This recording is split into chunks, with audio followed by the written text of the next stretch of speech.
pas toujours au courant. Bah, c'est parti là. Du coup, on parlait de la crème de riz. Je pensais que c'était intéressant du coup d'attaquer, d'enregistrer. Sans, bon, bah, forcément, il y a Flo qui est partie prenante. Enfin, de toute façon, on est tous partie prenante parce que tous autant qu'on est, on en consomme déjà. Flo, toi, comment dire, t'en commercial. Fabrique. Ouais. C'est lui le fournisseur, c'est lui le dealer. C'est ouais, le dealer français du monde des requins. Euh, des requins du body. Ça, il y La en a plein. crème de riz. Mais ouais, du coup, c'était intéressant la discussion qu'on avait et je pense que bah, du coup, ça va te faire répéter, mais sur le processus et les différences qu'il peut y avoir dans les crèmes de riz, quoi. Ouais, tout à fait. Bah, comme on le disait là en off, en fait, c'est que les gens aujourd'hui s'étonnent, par exemple, essayent de comparer en fait des prix sur la crème de riz, de prendre en comparaison ce qui se fait en supermarché, en grande surface, etc., en prenant des marques très connues qui sont installées depuis longtemps, et de comparer le prix. Donc souvent déjà, bon, la comparaison entre le grammage et nous, ce qu'on fabrique, bah, c'est pas forcément bon. Les calculs sont pas bons, Kevin, comme on dit. Mais deuxièmement, et surtout le plus important, c'est qu'ils ne prennent pas en considération le travail qui est effectué sur le produit, sur la matière première. C'est-à-dire que le jugement qui est fait, c'est de se dire, voilà, aujourd'hui, la crème de riz, ça provient du riz, donc les gars, mangez du riz et ça le fera. Non, ce qui coûte cher et ce qui revient cher, c'est le processus de fabrication. Donc, c'est-à-dire, par exemple, chez nous, chez Avantage Nutrition, c'est bien évidemment la micronisation. Donc, on n'est pas juste en train de faire une farine, on micronise le riz. Ensuite, il y a la pré-cuisson à la vapeur. Donc ça, c'est pour l'assimilation. Et nous, on rajoute l'hydrolysation. Et ça, il n'y a personne qui le fait à part nous. Et c'est un processus qui coûte super cher. Il n'y a qu'à le voir d'ailleurs, vous le savez, les gars, sur les protéines. Bah, quand vous prenez une protéine qui est hydrolysée, ça coûte super cher parce qu'en fait, c'est le processus en soi. Et c'est ce que je dis aux gens. Je dis, dans ce cas-là, la réflexion que tu peux en tirer de tout ça, c'est de te dire, voilà, si tu prends que le riz en disant, ouais, mais de base, c'est du riz, puis je vois pas pourquoi ça coûte plus cher. Bah ouais, mais si on prend une protéine en poudre, ça provient du lait, d'accord? Et ce qui va faire son prix, déterminer son prix, c'est les processus de fabrication. Donc, bah, dans ce cas-là, vous ne faites pas chier à prendre une ISO ou une protéine qui est hydrolysée. Buvez du lait, ça revient au même. Ouais, et c'est stupide de réagir comme ça. C'est en fait un produit brut. Ce qui en fait son prix, bah forcément, c'est la qualité que tu lui apportes, la valeur ajoutée par rapport à son processus de transformation. Ça serait comme comparer une Twingo avec une Ferrari, dire bah, mais les deux véhicules vont d'un point A à un point B, ils roulent, c'est pareil. Ouais, mais tu n'es pas sur le même produit, en fait, tu vois, tout Et simplement. justement, sur l'ISO et l'hydro, qu'est-ce que tu en penses? Il y a une réelle différence, réel avantage ou pas? Alors, en termes de protéines, moi, je ne suis pas forcément pour, tu vois, par exemple, faire une hydro. Il n'y a pas de réel intérêt sur une protéine. Par contre, sur des glucides, je trouve qu'il y a un réel impact, Ouais, surtout en ça termes de m'intéresse. digestion. Gestion, Tu ouais. vois. Digestion et transport des nutriments, justement, au sein des cellules. Ouais, parce que tu casses pas mal de choses qui peuvent être contre-productives sur le transport. Ouais. Exactement. C'est-à-dire que, Surtout sur des sources que tu consommes péri-training, quoi. exactement. C'est-à-dire que sur une source, par exemple, on prend le riz. Si tu prends une crème de riz qui n'a pas été hydrolysée, tu sais que finalement, tu n'absorbes que 60 à 70% des glucides dans cette crème de riz. Par contre, si elle est hydrolysée, tu vas absorber 100% des glucides que contient le produit. Voilà. Et ça, il faut le savoir. Et donc, Donc, sur des glucides, ça peut être vraiment intéressant, tu vois, surtout comme tu as dit, autour de l'entraînement, etc. Ça optimise vraiment l'assimilation. donc, quand tu Et ça- compares le prix, c'est sûr que si tu compares 70% d'un prix qui est un peu plus faible versus 100% d'un prix qui est à peine plus élevé, ton ratio, il est vite rentabilisé, en fait. Et finalement, c'est eux qui sont chers par rapport à nous, tu vois ce Ah, que je voilà, veux c'est dire? ça, quand tu rapportes au pourcentage. Après, il y a un truc, justement, ça me fait rebondir. Euh, vous allez me dire ce que vous en pensez, vous, hein, mais moi, en tout cas, ce que je comprends pas, justement, sur la crème de riz, on voit beaucoup maintenant en pré-entraînement, les mecs qui mettent je sais pas si vous le faites tous, hein, mais moi, en tout cas, je suis pas pour, de mettre juste avant l'entraînement, donc dans les 45 minutes avant l'entraînement, de mettre une crème de riz avec une whey et de rajouter 20 grammes de beurre de cacahuète ou d'un Ça, autre. c'est stupide. C'est stupide. Rajouter des fats avant l'entraînement, ça sert absolument à rien. En fait, justement, tu es en train de manger une source de glucides que tu veux absorber rapidement et tu rajoutes des fats qui vont ralentir la digestion. Exactement. Ouais. Et ça, je le vois trop sur Instagram de beaucoup de personnes. Mais c'est juste un non-sens. C'est juste un non-sens. Mais ça, tu sais, en soi, ça surfe un peu sur le côté mettre du beurre de cacahuète à tous les repas, sur les pancakes, dans les crèmes de riz, un peu partout, tu vois. Ouais, j'ai encore vu un nouveau dossier aujourd'hui d'un client qui se plaint qu'il a en gros des inflammations de partout, mais en fait, à chaque repas, c'est 20 grammes de beurre de cacahuète. Tu m'étonnes. Déjà, ton taux de fat, genre, salut, et puis ton estomac, il s'arrête jamais, en fait. C'est ça, et puis bon, on sait très bien que la cacahuète, c'est pro-inflammatoire bien sûr. À excès. Et en termes de lipides, c'est loin d'être c'est loin d'être optimal. C'est pas le meilleur. En termes d'oléagineux, tu vois, quitte à choisir, autant prendre la purée d'amande. Et là, tous les trois, on sort de prépa, tu vois. La purée d'amande, c'est vraiment le truc que tu mets en fin de recharge si tu sens que les glucides, ils ont du mal à rentrer et qu'il faut rajouter des lipides, tu vois. Donc, tu rajoutes des 20-30 grammes. Mais tu rajoutes 20-30 grammes sur un repas, 2 repas le soir, tu vois. Mais tu rajoutes pas 40 grammes. Quand je vois des mecs qui tartinent leur pancake avec du beurre de cacahuète le matin, en collation. Tu veux un peu de pancake avec ton beurre d'amande ou ça se passe? C'est ça, tu vois, on parlait pareil, on parlait de la farine de patate douce en off. Les mecs, c'était farine de patate douce, boum, beurre de cacahuète, quoi. Ouais, mais c'était même plus du beurre de cacahuète, là. C'est le truc avec ils ont mis du chocolat, ils ont mis du sucre, ils ont mis je sais pas quoi. Ou pas forcément du sucre, mais tout ce qui est. Ils prennent du Skippy, c'est le pire beurre de cacahuète. Je sais pas comment on dit en français, là. C'est pas le PBQ, tu parles, un truc comme ça, là? Il y a celui-là. En poudre? Ouais. B2B, ouais. Ouais, B2B, ouais. Mais celui-là, normalement, c'est juste qu'il est. Justement, il est microfiltré, je crois. Ouais, c'est ça. Il reste plus que. Moi, pour te dire, celui-là, je l'utilisais en prépa parce qu'en fait, il n'y a pas de fat dedans. Ouais. Il n'y a que du sucre. D'accord. En fait, au final. Donc, quand tu en mettais 5 grammes, moi, je m'en mettais parce que justement, il n'y a pas de fat. Et comme tu l'as dit, c'est un non-sens de mettre, par exemple, du beurre de cacahuète avant d'aller à l'entraînement. Pourquoi? Parce que tu ralentis ta digestion au même titre que si tu le fais après. Nous, tu vois, par exemple, on fait des recettes justement chez Heroes avec des bowls avec justement dedans de la crème de riz ou des pancakes avec du beurre de cacahuète dans la crème de riz, etc. Mais ça, c'est vraiment sur une collation, tu vois, pour faire une collation. Et encore, comme tu l'as dit, il faut vraiment minimiser tout ça. C'est-à-dire que si tu fais une collation, tu mets du beurre de cacahuète, ça passe. Mais il ne faut pas que tu en tapes matin, midi, soir, etc. Et puis, comme tu l'as dit, c'est hyper inflammatoire pour le système digestif. Moi, je l'ai vu. Parce que, alors moi, c'est pas compliqué. Avant de commencer ma prépa, j'avais un combo le soir, destructeur comme pas possible des intestins. Mais c'était juste mon kiff, tu vois, vu que je fais pas de malbouffe ou quoi. C'était ton skier beurre de cacahuète, là? Ah ouais, je faisais tout. Beurre de cacahuète. Mec, allez, salut, produits laitiers, beurre de cacahuète, YOLO. Là, gros, tu te lèves le matin, tu sens qu'il s'est passé un truc la veille. Mais, tu vois, moi, ça, c'est mon pré-dodo actuel. Ah ben ouais, mais je pense que tu n'avais pas les mêmes quantités que lui. Actuellement, je suis sur un 300 grammes de skyr, 50 grammes d'avoine, 150. T'es gentil. Ouais. Il m'a raconté. Il se fait le pot de quoi, skyr avec le pot de beurre de cacahuète, tu vois, le gros. Ah non, moi, quand je te dis que je tapais ça, c'est que je faisais 1 kilo de skyr et quasiment, et je rigole pas, quasiment 300 grammes de beurre de cacahuète. Ah ouais, non, 300 grammes de beurre de cacahuète. Parce que t'arrives à dormir après, là? Ah ouais. Ah, moi, je dors comme un bébé, pas de problème. Coma. Alors, salut. Mais ça, tu vois, non mais après, tu vois, je suis honnête, je suis transparent, je vais pas me cacher, dans le sens où ça a été une addiction. Je te jure, quand je suis rentré en prépa, que j'ai dû arrêter ça, ça a été très dur. C'était le seul truc où, franchement, je me suis mis une addiction. C'était mon truc du soir. Mais alors, si tu veux, physiquement, ça n'avait pas énormément d'impact. Parce que moi, je suis quelqu'un, de toute façon, je peux manger cheat meal tous les jours. Je prends pas de gras facilement. Mais par contre, ah ouais, mon système digestif déglingué, l'appétit le matin, il était plus là, etc. Donc, en fait, c'est pas bon du tout ce que j'ai fait. Mais tu vois, je veux dire, à tout niveau, normal, tu bouffais 1 kilo de ciment avant d'aller te coucher.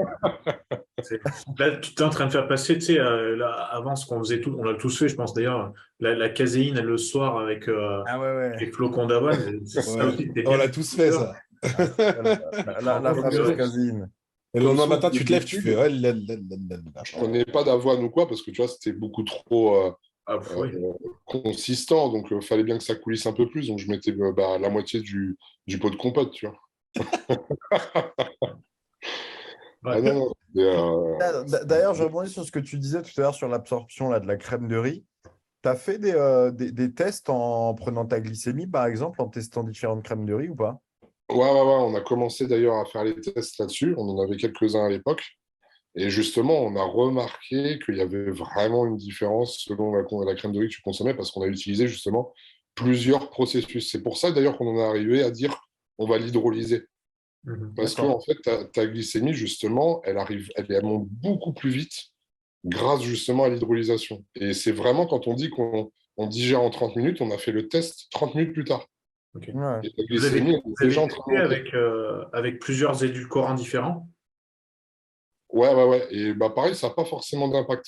Par contre, ce qui est impressionnant, alors je ne sais pas si c'est le fait qu'elle soit hydrolysée ou pas, parce que l'indice glycémique, on sait très bien que si tu le mélanges à une prot et tout ça, on Ouais, s'en ouais, fout. ça, c'est plutôt la charge Voilà, glycémique qui compte. on s'en fout, c'est la charge qui compte. Mais on a remarqué que justement, la glycémie, elle avait tendance à bien chuter quand même quand tu consommes ta crème de riz comme ça en pré-training ou même sur une collation. Elle a tendance à bien chuter à peu près dans les 2 heures qui suivent ta prise, Mhm. où tu as Ouais, vraiment une chute ouais, assez c'est impressionnante. vraiment, Donc, ça veut dire que tu as vraiment quand même un apport assez rapide, mais plutôt constant. Ça fait pas un pic comme le sucre, tu vois, un pic et ça redescend tout de suite.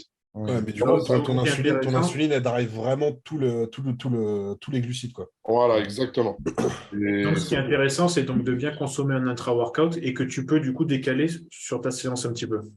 exactement. Bah, c'est surtout de, au moins, si tu consommes une crème de riz en pré-training, bah, faut que tu reconsommes derrière dans la foulée soit un repas solide, soit quand même des glucides assez rapides.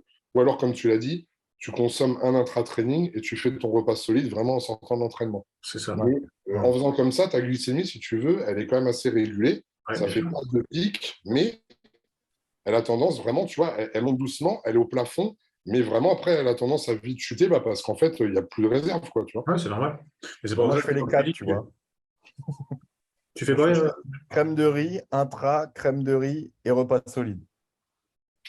Bah, ça, c'est ce que je fais aussi, hein. Franchement, Et ça, en l'espace de quoi? 3h30, 4 heures? Ouais, Oui, c'est c'est ouais, ça. mais c'est parfait, hein. C'est la fenêtre pré, intra, post. Ah, là, c'est le double vitrage. Et C'est Ça, pour c'est toi. marrant ça, aussi tu vois, de. ça, c'est des questions quand même qui reviennent souvent, tu vois, sur la fenêtre anabolique, sur qu'est-ce qu'il faut consommer avant, après et tout. Et tu vois, la boucle est bouclée avec ce fameux crème de riz, ouais, beurre de cacahuète, où en fait, en péri-entraînement, tu as juste besoin de prot et de glucides, hein, tout simplement. Ouais, t'as pas besoin de fat. Ça sert à Pas rien. besoin de fat, hein. Ouais. Exactement. Et Après, pas ça de... dépend, bien sûr, quand est-ce que tu prends ton pré-entraînement. Parce que bon, voilà, si c'est il y a 3 heures. Oui. Après, c'est sûr que si, voilà, c'est là, nous en général, autant qu'on est, on fait notre pré-training et genre 1 heure, 45 minutes, Ouais, 30 minutes, on est à la salle derrière. Mais c'est vrai que si quelqu'un mange et qu'après, il va 3 heures après à la salle, C'est inutile. c'est pas ça. En gros, c'est pas de la crème de riz qu'il lui faut, quoi. non, Déjà c'est de base, clairement. quoi. Non, c'est soit vraiment du riz, tu vois, mais c'est Ouais. pareil, là, c'est plus sur l'aspect digestion.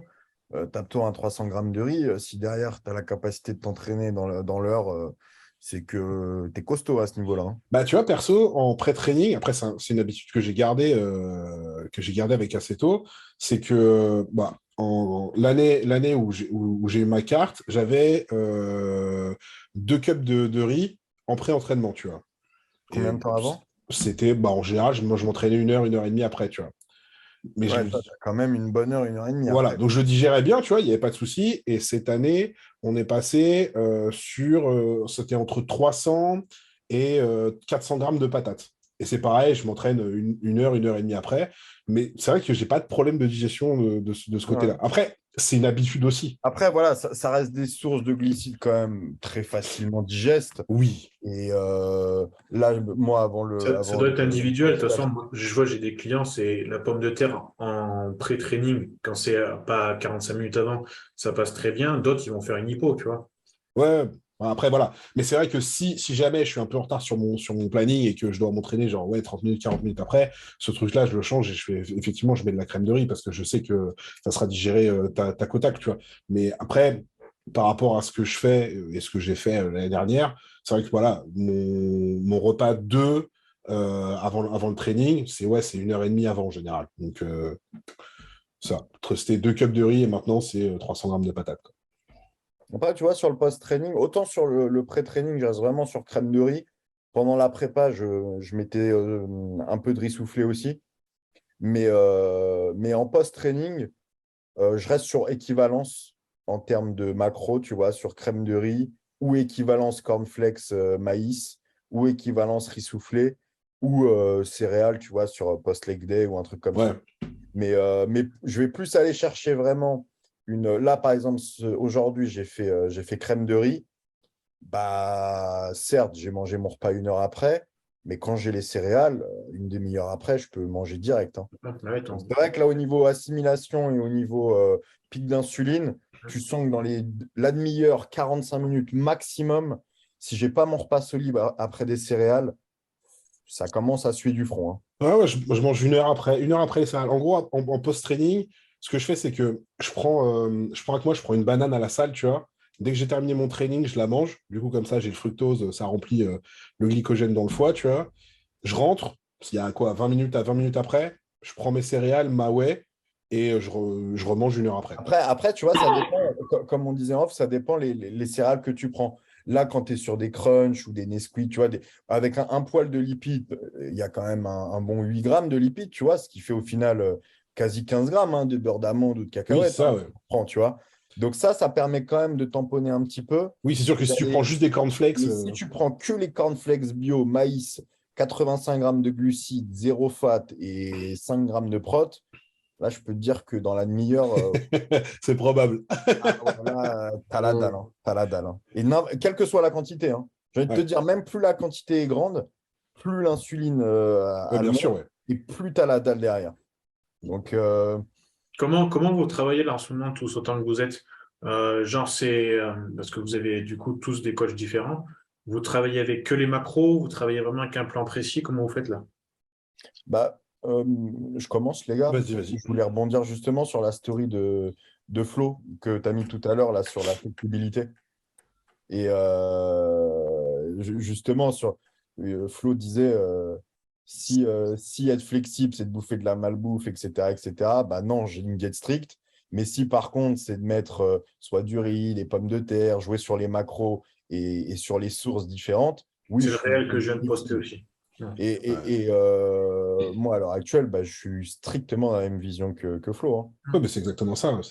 J'ai mon plan, tu vois, qui est établi tel quel, mais il y a mille et une manières de l'agencer. Si c'est pas 150 grammes de poulet, c'est 190 grammes de cabillaud, ou 90 grammes de saumon, ou ceci ou cela, tu vois. Pareil sur les sources de lipides, mais on reste dans un cadre établi, tu vois. Mm. C'est pas le full macro comme certains avec 40 grammes de prot, 150 grammes de glucides et 20 grammes de lipides. Ouais, Moi, on est, ça on reste est, quand on est même. en strict flex. Ouais, on est sur Ouais, c'est ça. ou un flex strict, tu vois. Ouais. Mais on va dire qu'on laisse le petit flex du biceps, tu vois, C'est enfin. ça. En fin de journée, quand tu fais ah merde, j'ai oublié de refaire du riz. Bon, j'ai Mais quoi comme après, tu option? vois, autant, comme on sort de prépa, c'est marrant aussi de voir les deux côtés, tu vois. Ouais, c'est ça. Autant en prépa, c'était strict de strict. Et si c'était poulet à 15 heures et C'est poulet à poisson 15 à heures. 18, ça restait tel quel, tu Ouais. vois. Et ça, j'en parlais avec Antonin, notamment sur un tacle qui s'était pris, André Diu, là, Ah oui, le oui. Roumain, par Annie Rambot, Ouais. qui lui avait mis saumon sur un repas. Et lui, il était tout fier de mettre poulet avocat. Ah, Annie, il est devenu tout rouge, hein. Il a dit, espèce d'enculé, Olympia, c'est dans 4 semaines. Si je te mets saumon, Mhm. c'est que tu vas bouffer du saumon, tu vois. Euh, Donc ça, pour le coup, il y a un vrai. Il y a le contexte à prendre en compte. ouais, le contexte, c'est est-ce que tu es en off, est-ce que tu es en Voilà, prépa, tu vois? le contexte joue en prépa strict, établi, en off, strict flexible, on va dire. Ouais, c'est ça. C'est un bon résumé. Tu fonctionnes comme ça aussi, Flo, du coup? Moi, écoute, vu que je me gère seul, c'est exactement ce que je fais et que j'ai quasiment toujours fait maintenant en off depuis un très long moment. En fait, pour pas me lasser, parce que j'ai fait en fait finalement tellement de prépa que j'en arrive à avoir des fois ras-le-bol de manger du poulet ou du poisson. Et c'est humain en fait, hein, il n'y a rien de Normal. mal à ça. Mais il faut savoir le compenser. Tu vois, par exemple, il y a un aliment, c'est un truc de malade, je n'arrive jamais à m'en lasser, quelles que soient les quantités, c'est les œufs. C'est un truc, Ah ouais. mais alors, j'adore ça. Et pourtant, l'œuf en soi, bah, c'est une très bonne source de prot. Et puis, bah, voilà. Alors, moi, par exemple, je vais compenser. Là où je devrais, entre guillemets, manger du poulet, parce que voilà, le body, c'est toujours poulet, poulet, poulet. Je me dis non, là, j'ai plutôt vraiment envie de manger du blanc d'œuf. Alors, je le fais de différentes façons. Tu vois, un coup, je vais faire des œufs durs. Un coup, je vais faire des œufs à la poêle. Un coup, je vais me faire une omelette, tu vois, où je mets qu'un seul jaune. Mais tu vois, j'essaye de faire des choses sympas comme ça, qui me permettent à la fois de conserver ma diète, mais de m'éclater au niveau gustatif sans tomber dans des trucs, tu vois, des trucs de merde parce que tu en as marre de manger du poulet ou ceci. Pour moi, c'est une fausse excuse de dire, ah, j'en ai marre de manger du poulet, donc du coup, je vais manger une quiche Lorraine. Quel est le rapport? Tu vois, c'est ça que je comprends pas, en Ah, fait. C'est que, tu vois, il y a deux extrêmes. Il y a les personnes qui vont se dire, voilà, ok, j'en ai marre de manger du poulet. C'est humain, on a le droit d'en avoir marre. Bah, par contre, je vais trouver une autre source de protéines ouais, et tu mets des travailler là-dessus. crevettes, tu Et mets des trucs un peu plus cool, quoi. voilà, et puis au final, il y a tellement de solutions pour cuisiner. Tu fais ton Ouais, poulet, c'est tu le ça. fais avec des épices. Tu fais tes blancs d'œufs. Moi, dedans, c'est pareil. Je vais mettre des épices, machin. Il y a des choses. T'es hors Et saison. puis, Hors saison, les Tu... condiments, tu peux y aller, quoi. Mais je veux dire une En chose, même étant hors saison, tranquille, quoi. regarde, Ouais. tu fais ta source de glucides, tu prends du riz, etc. Tu mets très légèrement de la sauce tomate dedans. Y a rien de fou hors Il n'y a rien saison. de fou. Un coup de sriracha, tu sais. Tu rajoutes un peu de parmesan, terminé. Et en fait, les gens vont te dire, ah ouais, mais attends, tu te rends compte, tu as mis du parmesan dans la sauce tomate. Allô, j'ai Mais mis la 2 grammes de quantité est parmesan, quoi. tellement faible qu'au bah, final, euh, avec une quantité aussi faible, il faut voir aussi par rapport à la quantité. C'est sûr que si tu prends le produit brut au 100 grammes, ça fait peur. Ouais. Mais du parmesan, tu ne mets pas 100 grammes dans une assiette, tu vas Ouais, puis mettre c'est 5 comme tout. grammes. Si Tu vois. tu mets pas le paquet, c'est bon, quoi. Ouais, c'est ça. Bon, après, le problème, Voilà. c'est que maintenant, les gens sont vite dans l'excès, tu vois, et ça tombe vite. Voilà.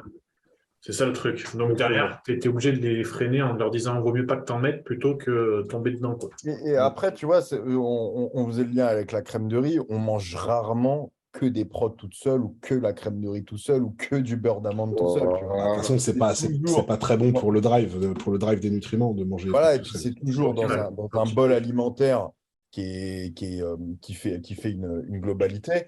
Donc, tu vois, Flo, il parlait des œufs. Moi, un de mes trucs favoris, c'est de faire un gâteau crème de riz ou gâteau avoine avec des blancs d'œufs 5 minutes au micro-ondes. Il n'y a rien de plus simple. Non, c'est ça. Derrière, soit tu le fais en salé, ou tu vois, tu le fais, bah justement, tu te fais une espèce de quiche Lorraine, tu vois, où tu rajoutes du poulet dedans ou des Mm. trucs. Soit tu te le fais en sucré, où tu rajoutes cannelle, tu rajoutes beurre d'amande, etc. Et au final, tu as exactement les mêmes ingrédients avec une version salée, une version sucrée. Et ça se trouve, tu vas te manger les deux dans la même journée, tu vois. Donc, c'est vrai que le côté extrême poulet quiche Lorraine, ça, je pense que pour nous, ça n'a pas lieu d'être parce que c'est tellement ancré en nous et on fait Ouais. des choses. Mais c'est vrai que pour le grand public, ça rejoint un petit peu cette vision, surtout en France, je pense, cette vision blanc ou noir, tu vois, de Hum. OK, soit je suis au régime et j'ai poulet haricots verts 6 fois par jour, soit j'ai Coca Burger, tu vois. Et c'est ça. Il y a jamais l'entre-deux, en Il n'y a fait. jamais l'entre-deux. Ouais. C'est Et c'est ça, toujours soit, c'est très binaire. soit je vais perdre du poids et donc je finis au goulag avec une pomme et un verre d'eau, soit je vis ma meilleure vie et je me fais un verre de vin avec une pizza à chaque repas. Tu vois, il y a jamais en fait cet entre-deux de se dire, OK, bah, tu peux te faire plaisir gustativement avec des trucs extrêmement sains. Et d'ailleurs, c'est assez marrant quand j'y pense, c'est que tous les gens, tu sais, qui font des recettes de gâteaux ou quoi, ils essayent toujours d'alléger le truc. Ouais, Et de garder et de gagner 10 grammes de sucre par-ci. Ah, mais attends, on a mis du beurre ils allègent allégé. tu sais, en mettant de la farine d'amande à la place de la farine, de la poudre d'amande à la place de la farine. En fait, vous êtes en train de changer tout et ça allège de rien du Ouais, tout. tu vois, et donc, au final, ça rejoint un petit peu la discussion qu'on avait durant le live hier avec Théo, tu vois, où au final, les gens s'accordent sur des détails, Ouais, alors que sur la généralité des choses, ils sont exactement. totalement à côté de la plaque, tu vois. Mhm. Et ça, En fait, c'est c'est très intéressant. d'ailleurs, en fait, ce qu'on disait, et comme je t'avais laissé en commentaire, là, c'est cette pression inutile. En fait, c'est la pression de toujours vouloir essayer de faire quelque chose précis, d'essayer de grappiller les 10% là où tu n'as pas été capable d'appliquer les Ah, 90%. c'est ça, Ouais. exactement. Et c'est un syndrome, en fait, que je ressens énormément dans ce milieu-là, et encore plus maintenant, de nos jours, avec toutes les techniques à la con qu'on peut C'est voir. ça, c'est s'attarder sur Parce les que détails les alors qu'on n'a gens, pas les bases, quoi. en fait, ils s'écartent du chemin. Le chemin, il est simple, c'est que sans parler de grammage, de macro et micronutriments, c'est déjà de manger des produits non transformés. Il n'y a rien de plus simple, déjà. Est-ce Mhm. qu'on a déjà vu dans un pays, ça peut paraître choquant ce que je veux dire, mais est-ce qu'on a déjà vu dans un pays africain, etc., des personnes obèses en mangeant des produits qui proviennent de la terre, des racines, etc. C'est faux. Quand on me dit, moi, j'ai pris 30 kilos parce que je mangeais trop de pommes de terre, là, on se fout de ma gueule, c'est pas vrai. C'est que tu as mangé des frites, pas des pommes de terre, Ah, tu vois. c'est la friture. Le problème, il est là. Eh oui, Dis-le que t'as mis du fromage c'est-à-dire sur que tes pommes de terre. Regarde au Japon aussi, tu vois, depuis qu'ils Ah, ont été un petit peu envahis, entre guillemets, ou en Chine, à la base, même s'il y avait des sumos, on se dit, ouais, il y avait des sumos et tout, mais à la base, en fait, ils ont une hygiène de vie avec leur riz, avec leur poisson qui est très saine, et ils sont pas et obèses, tu tu vois, le vois depuis juste longtemps. avec, au-delà de parler d'obésité et de surpoids, tu le vois avec la longévité, Longévité, tu vois. bien sûr. La longévité, elle a totalement chuté en Asie. ouais, là, moi, j'ai fait plus de 12 voyages en Thaïlande. Je l'ai vu de mes propres yeux, les endroits où j'allais. La Thaïlande, c'est manger local, c'est-à-dire que tu as accès vachement aux légumes, les fruits, des sources de protéines type poisson, le coup, parce que ça coûte très cher là-bas, ils n'en ont pas beaucoup.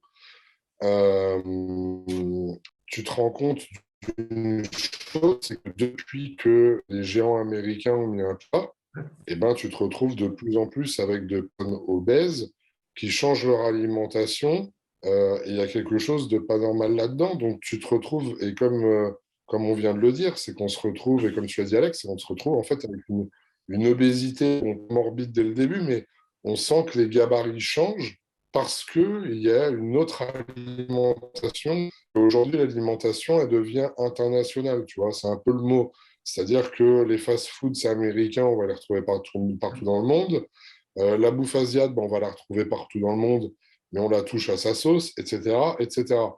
En fait, quel que soit le pays où tu vas maintenant, tu peux manger ce que tu veux. Si tu as envie de manger italien au Bangladesh, tu vas manger italien. Enfin, tu vois, c'est un truc de fou. Donc aujourd'hui, c'est vrai que faut faire super attention à ça, dans le sens où on n'a pas forcément la même culture, la même vision des choses sur la nourriture. Malheureusement, à cause de ce système, on se retrouve justement avec des comportements alimentaires qui sont qu'avant. Regarde en France. En France, on a beau dire ce qu'on veut, mais même notre cuisine, quand je dis aux gens, moi, à mes élèves, faites-vous plaisir, faites-vous un vrai resto, en France, quoi qu'on dise, même si on a des plats qui sont un peu plus gras ou sucrés, ou ouais, on va faire revenir quelque chose dans le beurre et compagnie, mais on a des produits de base qui sont quand même sacrément gustatifs, et Mm. c'est du produit qui est travaillé. La restauration française, elle est travaillée. Mm. Alors, il ne faut pas en manger tous les moments, mais je pense qu'il y a quand même moins d'impact de manger un steak frites dans un bon restaurant à la française que d'aller taper un McDo dégueulasse avec des frites et machin et bidule, tu vois. L'impact, il n'est pas le même, quoi qu'on dise. Tu vois, ça, quand tu parles de gastronomie, c'est hyper intéressant parce que c'est aussi le milieu professionnel et tu vois, les tops mondiaux, mais ça, c'est quel que soit le milieu, qui au final influence tout le reste. Et les chefs cuisiniers aujourd'hui n'ont plus du tout la même vision de la gastronomie qu'à l'époque de Joël Robuchon et de Paul Bocuse, tu vois. Et aujourd'hui, que ça soit aussi bien en un point de vue écologique que d'un point de vue diététique, dans un but de santé publique, quoi, vraiment, et ben, la manière de cuisiner est plus du tout la même. Et tu regardes même les pâtissiers, tu prends un mec comme Cédric Grolet et tout, le mec, il est comme ça, hein. Donc, c'est fini, tu vois, le côté Maïté, un peu, tu vois, d'être et cuisinier et gros, en gros. Non, c'est fini ce temps-là, tu vois. Ouais, Mais à contrario, tu as tout l'inverse, tu vois, tu as vraiment tout l'extrême du géant américain où 2 personnes sur 3 sont en surpoids, voire en obésité. Et c'est ça, en fait, tu te retrouves vraiment avec des inégalités où les riches sont de plus en plus riches, les pauvres sont de plus en plus pauvres. Et c'est la même chose dans le fitness ou de manière plus globale dans la santé, c'est que les gens qui prennent soin d'eux vont optimiser encore plus les facteurs santé et ceux qui s'en tapent complètement, et ben, ils sont encore plus dans l'extrême de la malbouffe, tu vois. Donc, c'est ça, en fait. Il n'y a jamais de juste milieu. Et on le voit avec les prises de sang. On en parlait en off, là, sur les prises les injections détox, etc. C'est qu'un athlète pro aujourd'hui en fait beaucoup plus qu'un athlète pro à l'époque, d'un point de vue optimisation, training, stretching, cryothérapie, massage, injection détox, tu vois. Après, la qualité des produits n'était pas la même aussi, tu vois. Donc, je pense qu'il y a aussi un lien de cause à effet. Mais à contrario, tu as aussi beaucoup plus de gens qui s'entraînent en salle. Et qui font n'importe quoi, ils s'en battent les couilles. Alors qu'avant, tu avais moins de personnes en salle, mais la qualité, on va dire, était un peu meilleure quand même, tu vois. Donc c'est vrai que c'est ça le souci de la mondialisation et aussi des réseaux sociaux, tu vois. C'est quelque chose, les réseaux sociaux, qui est extrêmement délétère ou extrêmement bénéfique, dont la manière dont tu l'utilises, tu vois. Parce que les réels, genre manger mon wrap 600 calories pour perdre du poids, alors que dedans, il y a... Ça, regarde, parce qu'aujourd'hui, avec les réseaux sociaux, tu suis une page comme Iron Shark, tu vois, nutrition, qui va te proposer des recettes. Et ben avec ta crème de riz, tu sais quoi faire, tu vois. Et tu dis, ah bah tiens, aujourd'hui, je vais me faire des cookies. Aujourd'hui, je vais me faire cela. Aujourd'hui, je vais me faire cela. Mais dans ton même feed, tu as la possibilité de te faire un Kinder Bueno géant chez toi à 15 000 calories, tu vois. Ouais. C'est pas le truc. Et puis, comme tu vois, je vais revenir sur ce sujet, tu as la fausse idée où le mec genre, te fait une espèce de recette faussement healthy parce qu'il dit regardez, alors tu prends un wrap, un carré frais, du peanut butter, du machin, il n'y a pas de glucides, il y a plein de protéines et il ne parle pas des fats. et là, il fait bah, ça fait que 400 calories et je mange ça 3 fois par jour et je perds du poids. C'est ça à l'époque, tu vois, où quand c'était à l'époque, il s'appelait Tagis Fitness, Lucas Gouif. Ouais. Qui avait commencé à démocratiser un peu le côté macro flexible en prenant en compte que les macros, lui. Et je me souviens, tous les midis, il allait chercher son wrap au Monoprix. Tu vois. Le truc sous vide, dégueulasse, vraiment hyper transformé. Et il était en prep pour Musclemania et pour lui, tout était normal, tu vois. Et le message qui est délivré et l'exemple qui est donné, pour moi, il est totalement erroné parce que la personne, elle ne prend pas le contexte. Tu vois, c'est comme nous quand on parle des céréales post-training. On parle de, allez, 300 calories sur une diète à 5000 calories. Tu sais que j'ai eu le cas aujourd'hui. Hein. J'ai mis ma story avec les céréales. Bah, ça n'a pas loupé. Ah ouais, voilà. Est-ce que moi je peux le faire aussi? Quand est-ce que j'ai ça dans ma diète? Le truc. Quand est-ce... En fait.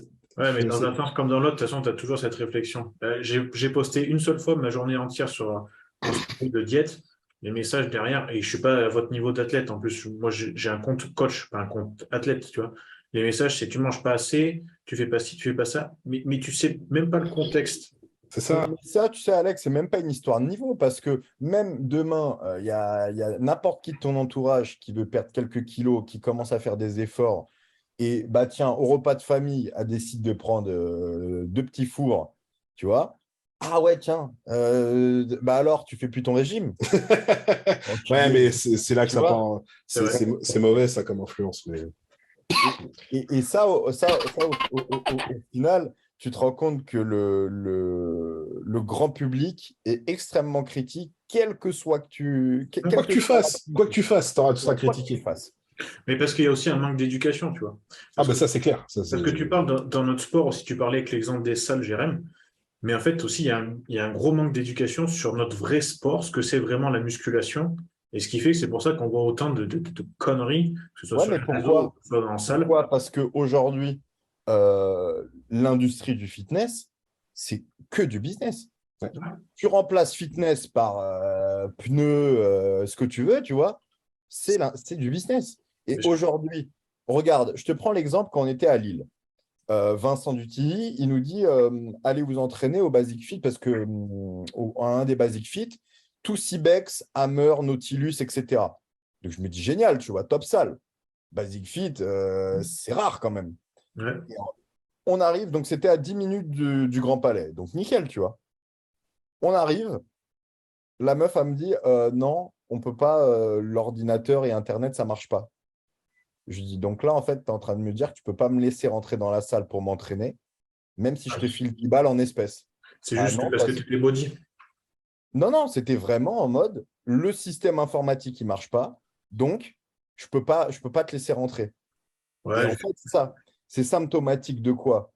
Des grandes enseignes, où oui. en fait, ils s'en tapent complet que tu veuilles t'entraîner ou que tu veuilles être en bonne santé ou quoi. C'est juste 40 balles par mois. Et qui te vendent un abonnement ou qui te vendent autre chose, c'est Mais la même regarde, chose pour eux. regarde les agents d'accueil de ce genre Bah, de- c'est des agents d'accueil, voilà. Ouais, et en général, Oui, ils ne s'entraînent pas. Hein. ils Mais non, s'entraînent bien sûr pas, qu'ils ils ne ont un s'entraînent pas, physique, parce que c'est des commerciaux. à la santé. Ouais. C'est des commerciaux. Et donc, mais c'est pareil, quand tu regardes la conception des salles de sport, ils regroupent les machines par quoi? Par Par gamme groupe. de machines. Ouais. C'est très rare aujourd'hui. Tu vois, toi, Seb, qui t'entraîne au Muscle Factory, et bah, quand tu t'entraînes au Muscle Factory, moi, de base, j'aime pas les salles sur 2 étages, parce que c'est toujours chiant, tu vois, si tu veux. Mais une salle qui est faite par un indépendant et qui est construite de manière intelligente, où lui-même s'entraîne, C'est par zone et bah, musculaire. s'il fait 2 étages, les 2 étages sont cohérents. Ah bah, ça Donc, change, hein, tu c'est auras sûr. peut-être Hein. une machine PEC avec une poulie en plus, quoi, tu vois, etc. Et c'est exactement le cas là-bas. Ouais. Bah, tu vois, je m'en suis un peu rendu compte là, avec, surtout avec la pénurie d'essence qu'on a, c'est que il y a un moment, je pouvais pas aller à Muscle, du coup, bah, j'allais au Honor Maison Alfort, là, qui est en bas de chez moi, tu vois. Et sur un des blocs de travail que j'ai, bah, j'ai 2 machines à faire, quoi. Et là, c'était le jour des jambes, et je me dis, alors, si je fais mon premier exo sur le leg extension, il faut que je traverse toute la salle Ouais. pour aller sur un hack ou sur une presse. Je fais, on va bien se marrer. Et bah, tu fais comme à l'époque les vidéos de Nico Viu avec Patrick Tuor, où pendant le Giant Set, tu fais des fentes. Tu fais des fentes, ouais. Mais ouais, mais le problème, c'est que c'est pas de le faire, en fait, c'est avec l'affluence de la salle, tu vois. Même s'il n'y a pas beaucoup de monde, le temps que tu fasses un truc, bah, t'as un mec qui t'a pris ton spot, tu vois. Bien sûr. Donc c'est infaisable, c'est infaisable.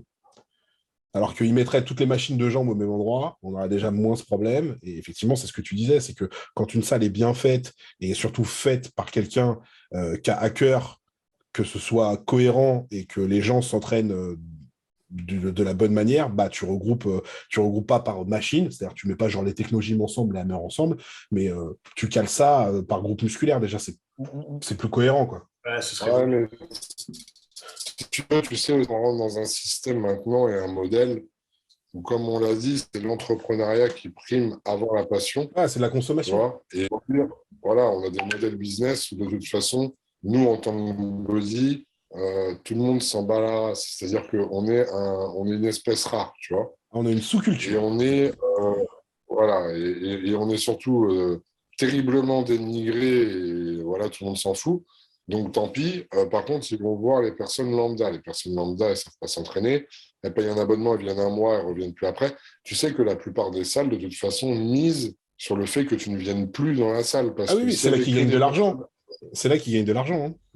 ouais, s'il y avait que des personnes assidues comme nous à venir tous les jours, le matériel serait usé beaucoup plus rapidement et il ne ferait pas de bénéfice. C'est clair. Et du coup, donc c'est pour ça que maintenant, tu as des systèmes où, justement, bah, de toute façon, on cherche à mettre en avant ce que les gens ont envie de voir, c'est-à-dire la facilité, la rapidité. Pourquoi, tu as vu, il y a 46 000 appareils de cardio différents et qu'on te les expose, bah, parce que tu veux perdre du gras, bouge pas, tu rentres dans la salle, tout de suite, tu as le cardio, tu as machin, tu vois. Il y a plus cet état d'esprit où tu vas rentrer dans une salle et te dire, bah, comme à Muscle Factory, hein, moi aussi je m'en fais de temps en temps, où tu te dis, waouh, là, ça respire le body. Tu vois. Ouais. Et ça, alors quelque part, il y a deux manières de voir les choses. Soit on leur en veut de se dire, ouais, mais tu vois, on dénature le truc, etc. Et moi, ça me fait chier. Je suis le premier à qui ça fait chier parce que bah, j'ai connu depuis mes débuts des salles associatives et tout à l'ancienne où vraiment on respire le body, tu vois, comme aux États-Unis et tout, où tu rentres dans certaines salles, tu te dis, waouh, voilà, là, je suis dans un endroit où, pouf, j'ai envie d'y aller, tu vois. Mais en même temps, bah, tu te dis, voilà, c'est des personnes qui sont là à entreprendre un business et que maintenant, si tu te réfères à la population, moi, je te le dis honnêtement, demain, j'ouvre une salle, je ne l'optimise pas pour des body. Je vais me fixer sur les gens lambda parce que si je l'optimise pour des body, je ne ferai pas de chiffres. Tu vois. En fait, malheureusement, c'est comme ça. C'est-à-dire qu'à l'époque, les gens qui allaient dans une salle de sport, il n'y en avait pas 46 000. C'était en général tenu par des passionnés, par des mecs qui avaient peut-être fait de la compète ou du moins qui étaient très calés quand même dans leur domaine. Moi, c'est un ancien body qui m'a appris mes premiers mouvements et j'étais comme un fou parce que je me disais, waouh, le mec, s'il a fait de la compétition, c'est qu'il sait de quoi il parle et j'étais admiratif. Aujourd'hui, à cause des réseaux, à cause de toute la merde qui pullule sur YouTube, TikTok, qu'est-ce que tu veux, quand on voit un body, on se dit, bah, de toute façon, c'est juste parce qu'il est chargé qu'il est comme ça. Tu vois, il y a plus ce truc de dire, ouais, là, je fais face à quelqu'un qui peut m'apporter de l'expérience, des choses positives et utiles qui vont me faire progresser, tu vois. Et tout le problème vient là depuis le début, de toute façon. Ouais, C'est mais qu'il n'y a ça, tu vois, plus c'est de une histoire de respect. mentalité. Parce Ben que oui, regarde là avec quand il y a eu les Gilets jaunes, avec toutes les manifestations, etc. On regarde le nombre de voitures de luxe qui ont été brûlées, sans savoir à qui ça appartenait. bien Ça se sûr. trouve, le gars, il s'est cassé le cul pendant 40 piges comme toi pour se la payer, sa Porsche, tu vois. Et en fait, aujourd'hui, c'est toujours, on juge la finalité des choses sans jamais s'intéresser au reste, ni au parcours, ni au travail qu'il y a derrière, ni aux investissements, ni aux échecs qu'il y a pu avoir. Et c'est toujours la finalité. À toi, t'es riche, t'es un enculé. À toi, t'es musclé, t'es dopé. À toi, t'es ceci. Tu vois, c'est toujours pareil. Ah, lui, il est beau, il a fait de la chirurgie. Tu vois? Oui, bah, c'est beaucoup plus facile de penser comme ça, cela dit. En fait, c'est les personnes qui pensent comme ça, c'est leur manière de se rassurer Bien sûr. sur une chose pour lesquelles elles n'arriveront jamais, si tu veux, des choses qu'elles n'arriveront pas à faire elles-mêmes, des objectifs qu'elles n'arriveront pas à atteindre. Et donc, c'est humain de se dire, ah oui, mais s'il est comme ça, si elle est comme ça, ou s'il a fait ci ou il a fait ça, c'est parce que, voilà, c'est toujours plus facile de se donner, de s'inventer une justification qui, en fait, Ouais. bah, n'a pas lieu d'être. Mais nous, Mais c'est comme ça. nous, dans notre sport, le truc le plus symptomatique de cette vision, c'est la génétique. C'est À ça. chaque fois qu'il y a un mec qui n'arrive pas à développer un muscle, c'est la génétique. Ah, C'est Ah, bah, toujours. t'as ça et t'as le côté juge aussi. Ah, mais et- moi, je comprends pas. J'étais là, c'est les juges qui. Ah, si les juges ils t'ont mis dernier, c'est pas que tu devais être premier, tu vois, à un moment donné. C'est pas faux. ouais. Ah, c'était pas pour toi, Seb, tu vois, mais. Ouais, Non, non, non, mais. j'aurais pu dire la même chose, Seb, hein. Ah, c'est pas Alors, faux. non, non, mais enfin, j'ai eu l'exemple de quelqu'un qui a fait des pieds et des mains pour que je l'aide pour le régional à Strasbourg, à pleurer, à m'appeler le samedi parce qu'il était complètement perdu pour la Peak Week. Je l'ai aidé, j'ai passé mon week-end là-dessus, j'ai pas eu de nouvelles derrière. Je l'ai croisé donc le lendemain de la compétition. Il était éclaté parce qu'il a rien fait de ce qu'il devait faire sur une vraie Peak Week, tu vois. Mais c'est la faute des juges. Non, c'est pas la faute des juges, tu vois. Après, avec le recul, ça rendra peut-être compte, tu vois. Je sais que j'ai eu le cas personnellement. C'était en 2020, j'avais fait Olympia Portugal, tu vois. Hum. Et quand t'es dedans, t'es complètement matrixé, tu vois, genre, et puis t'as les gens autour qui disent ouais, putain, t'es bien, machin et tout. Donc t'es pas forcément dans le truc. En plus, t'as pas assez de carbs pour que ton cerveau Ouais. fonctionne correctement, tu vois. Et, euh, et alors, bon, outre le fait que effectivement, il y a eu deux, trois trucs un peu étranges à cette compète, tu vois, genre, je monte sur scène, il y a un juge, genre, il a tourné la tête pendant tout mon passage, tu vois. Ça, c'est une autre histoire, tu vois. Mais Comment ça? voilà, j'étais un peu déçu en me disant, ouais, j'ai l'impression que j'ai pas été regardé, machin. Il y en a un, il a l'impression qu'ils s'en battaient les couilles. Et tu te dis, ouais, j'ai pas été jugé ou j'ai été mal jugé. Et finalement, j'ai remis le nez sur les photos l'année dernière, tu vois, sur les vidéos, et je fais, putain, mais jamais de ma vie, j'aurais dû monter sur scène, tu vois. Ouais, Après, il s'en rendra peut-être compte plus tard et il se dira, ah bah non, en fait, c'est pas les juges, tu vois, c'est moi. Et j'espère pour lui, parce que sinon, il grandira jamais. voilà, et moi, clairement, je suis, genre, quand je remets tu sais, je les ai toujours, les vidéos, les photos, je fais, oh là là, mais qu'est-ce que je faisais là, quoi? Qu'est-ce que je faisais là? Alors oui, il y en a un, effectivement, il a tourné la tête tout le temps, mais c'est qu'il y avait une raison, c'est que c'était déjà mort. C'est que le gars, il m'a vu du coin de l'œil, il a fait, bon, ça sert à rien que je regarde, allez les gars, j'y vais, quoi. Mais Après tout, ouais. En fait, ce qui est important quand tu es athlète, c'est d'avoir un recul sur ton physique et le jugement qu'on peut y apporter, tu vois. Moi, rien, c'est ce que j'ai fait. Tu sais, il y a plein de gens, ils m'ont dit, ouais, mais toi, Flo, ce qu'il y a de bien, c'est que même direct quand tu es sorti de l'île, tu t'es pas dit, merde, on m'a volé, ni rien. Tu t'es dit, non, je suis pas dans la bonne caté. Bah, à un moment, en fait, faut juste être en fait, objectif avec soi-même. Même moi, je vois mes photos, je me dis, mais attends, même si je savais que j'étais sec, je donne pas un aspect sec parce que je suis pas rempli, parce que je suis mou, parce que je suis vide. C'est tout, c'est comme ça. J'ai eu Serge Dessel au téléphone pendant 1 heure, on a discuté. Il me l'a dit, il m'a dit, Flo, tu as un physique. Si tu veux vraiment avoir un bon physique sur scène et on sait de quoi tu es capable, tu peux l'avoir, tu n'es juste pas dans la bonne caté, tu n'étais pas rempli, machin truc. Donc, c'est pas une sanction, si tu veux, pour juste te dire tu es une grosse merde. C'est pour te dire, voilà, tu n'es peut-être pas à ta place, au bon endroit, et avec la bonne condition, et avec tout ce qu'il faut. Et si vraiment t'es pas fait pour ça, je pense que les juges sont capables de te dire, bon, par contre, niveau, ils te diront pas t'es pas fait pour ça, mais ils auront des mots plutôt à te dire, bon, au niveau des insertions, c'est Après, ça dépend, compliqué, hein. tu vois. Ça dépend, tu Mais vois. Serge, je l'ai eu juste avant toi. Et moi, tu vois, au début, parce qu'il ne me connaissait pas, je connais plus Vanina. Et Serge, à part dire bonjour, tu vois, je ne le connaissais pas plus que ça. Donc, tu vois, il a essayé de mettre un peu l'effort, mais sous. Je lui ai dit, vas-y, Serge, je t'ai pas au téléphone pour que tu me tartines, tu vois. Vas-y, balance le truc, quoi. Et il m'a clairement dit, il m'a dit, ouais, t'es monté sur scène, on aurait dit un junior face à des seniors. Ok, c'est dit. C'est dit, c'est fait, tu vois, ok. Tu vois, et justement, mais c'est au ça qui moins, fait grandir. ouais, Eh mais ça, oui. moi, je trouve que ça fait du bien. C'est ça, parce que le mec, tu vois, moi, comme je te dis, quand Jacques Sullivan, donc le head judge, autant en Pologne qu'à Lille, donc, qui te disent t'es pas assez rempli et tu manques de conditions, c'est comme s'il me dit bah, en été il fait chaud, en hiver il fait froid, tu vois. Bah ouais, mais ça m'apporte rien en fait. Parce que me dire il te manque de la masse et de la condition, c'est un truc que tu peux dire à n'importe quel athlète, à n'importe quelle Bah oui. compétition en fait. Ça t'apporte strictement rien parce que le jour, tu sais, c'est un peu le principe de la vie subjective, c'est le jour où tu arrives vraiment au top de ta forme avec la masse et la sèche et qu'il y a un mec qui te passe devant parce qu'il a une meilleure ligne ou parce qu'il est plus grand que toi, tu vois. On se retrouve tous les deux sur scène, même tous les trois, tu vois. Chacun, Seb, tu fais 1 mètre combien? 80. Et Flo, tu es plus grand encore. Donc, en gros, Ouais. on a 3 classes différentes. Moi en B, Seb en C et Flo en D. Et bah, tous les trois, on arrive avec la meilleure condition, la meilleure masse qu'on peut avoir. Et bah, peut-être les juges, ils vont préférer le grand, donc ils vont mettre Flo.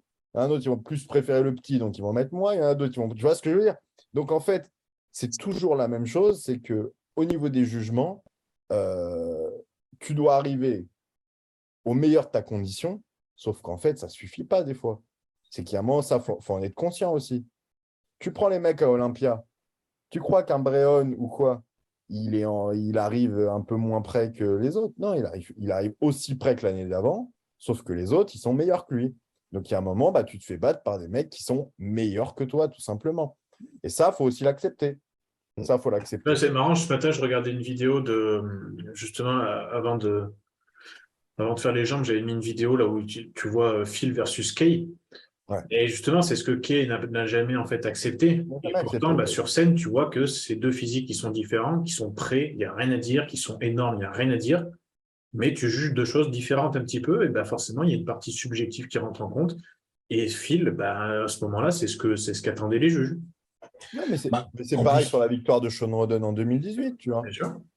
on en parlait dans le dernier podcast, c'est ce que Vincent disait, c'est que bah, tu vois le top 5, top 10 Olympia en classique, t'as pas un mec qui est pareil. C'est... Mais déjà, tu prends le top 5. Regarde, tu prends le top 5. T'as Bumstead qui fait 1m85, blond aux yeux bleus. T'as Terence, Renoir d'1m69, qui est la coupe court, etc. Derrière, t'as Bréon d'1m75, la coupe afro. T'as Ramon, qui est brésilien. Et après, t'as Urs, qui est allemand. T'as pas un mec qui se ressemble. Ah non, mais t'en as Que pas un top qui se 5. ressemble, c'est chaud. Et à l'époque, quand tu avais top 5 avec Chan, là, Brent Ouais, 215, le tu coréen. avais un Asiatique en plus. Ouais. Alors vas-y, démerde-toi avec ça. Vas-y. C'est chaud, j'aimerais pas être à leur place, hein. C'est impossible. Mais après, voilà, c'est comme tu dis, déjà, quand tu t'es éduqué sur le sport, tu comprends que ça, c'est normal.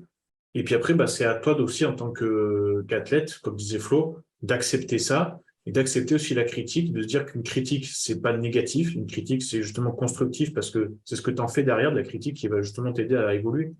Ouais. Puis au-delà de ça, il ne faut pas oublier une chose, hein. C'est que tout le monde rêve de l'Olympia, machin, machin. Et beaucoup d'athlètes oublient qu'il y a une énorme part de politique. D'ailleurs, je vais en faire une vidéo sur YouTube là-dessus. Une énorme part de politique, c'est-à-dire que Chris Bumstead n'aurait jamais gagné Olympia. C'est un personnage en dehors. Tu vois, il y a des gens comme ça, ils n'ont même pas besoin de faire de bons résultats en compétition. Ce sont des personnes qui entreprennent, qui motivent les gens, etc., etc. Donc, Même quand comment je veux-tu prends les l'exemple écarter du de, système? je prends l'exemple de Criso, là. Ils n'arrêtent pas, alors qu'il n'était même pas pro, de le Ouais, promouvoir. mais Bah, mais parce qu'il y a un intérêt politique, tu vois.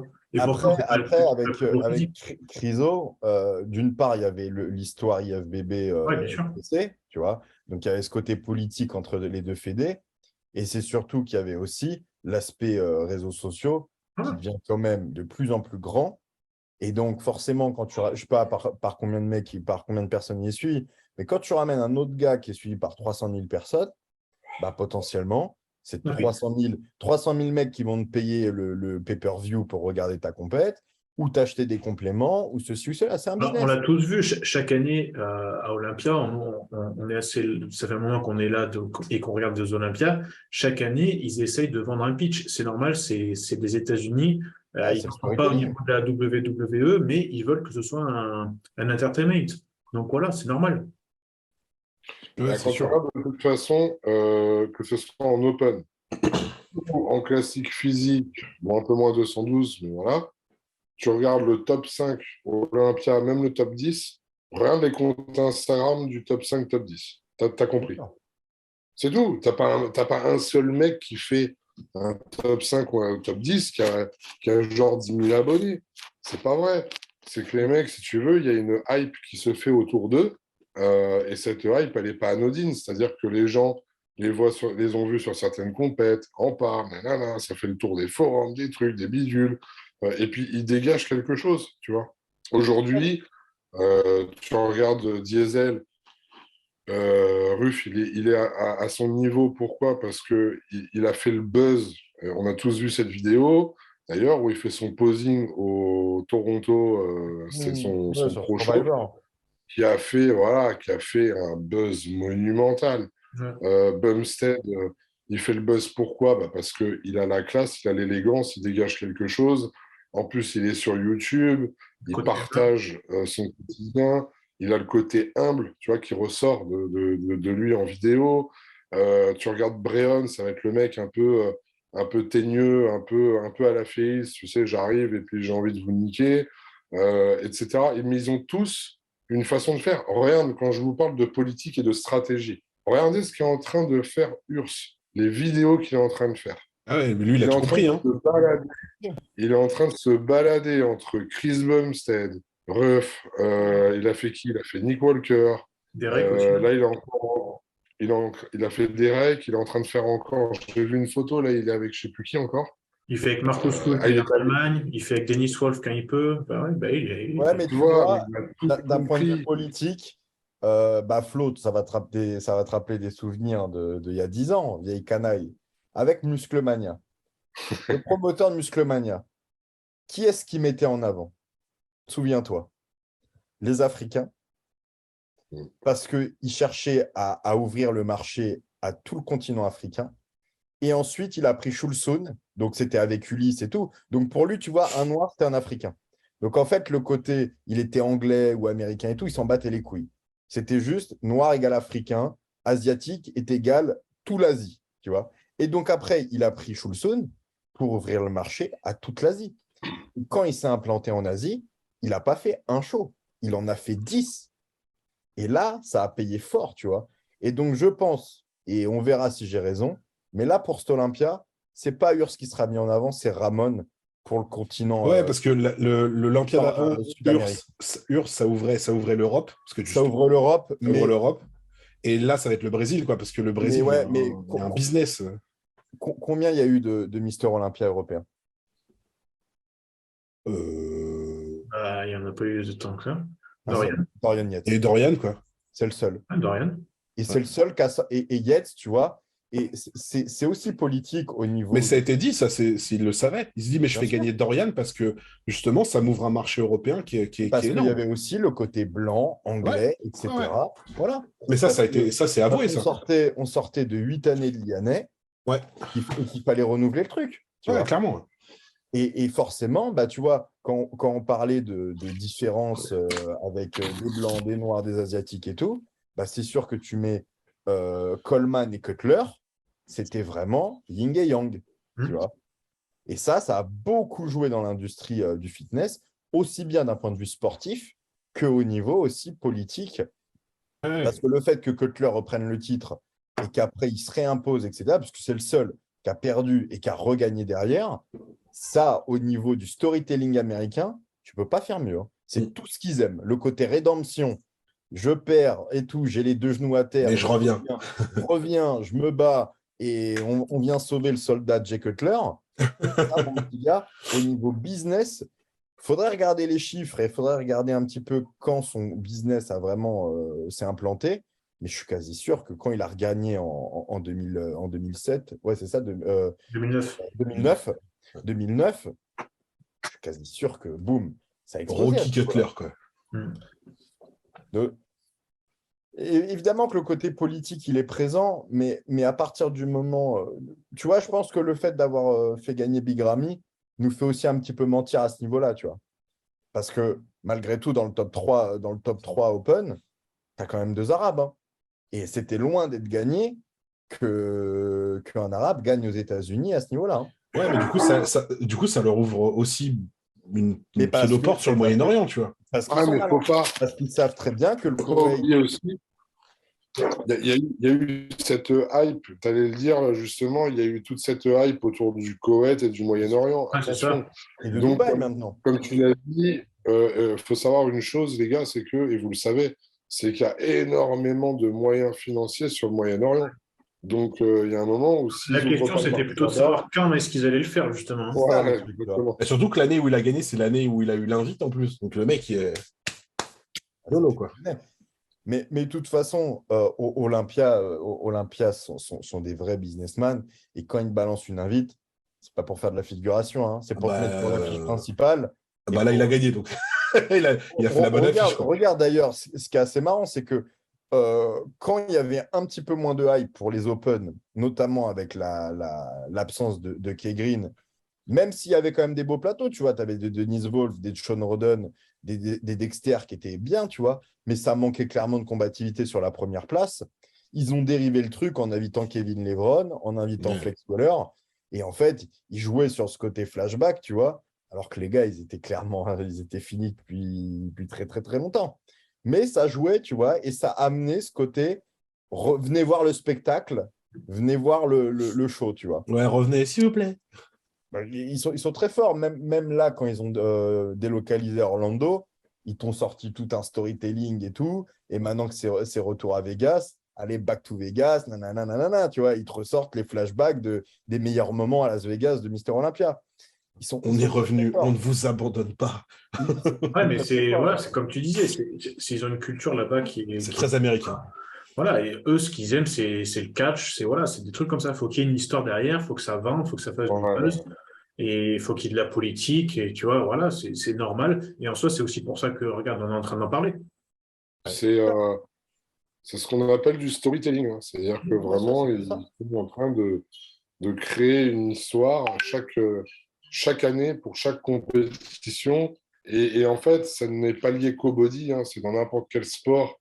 Tu vois, même dans les sports de combat et tout ça, bah, c'est l'affiche qui va attirer du monde ou non, c'est les droits télévisés, c'est ceci, c'est cela, parce que il faut, voilà, quand tu vas regarder un match de tennis, tu regardes Roland Garros, tu avais envie de voir un Federer contre un Nadal en finale.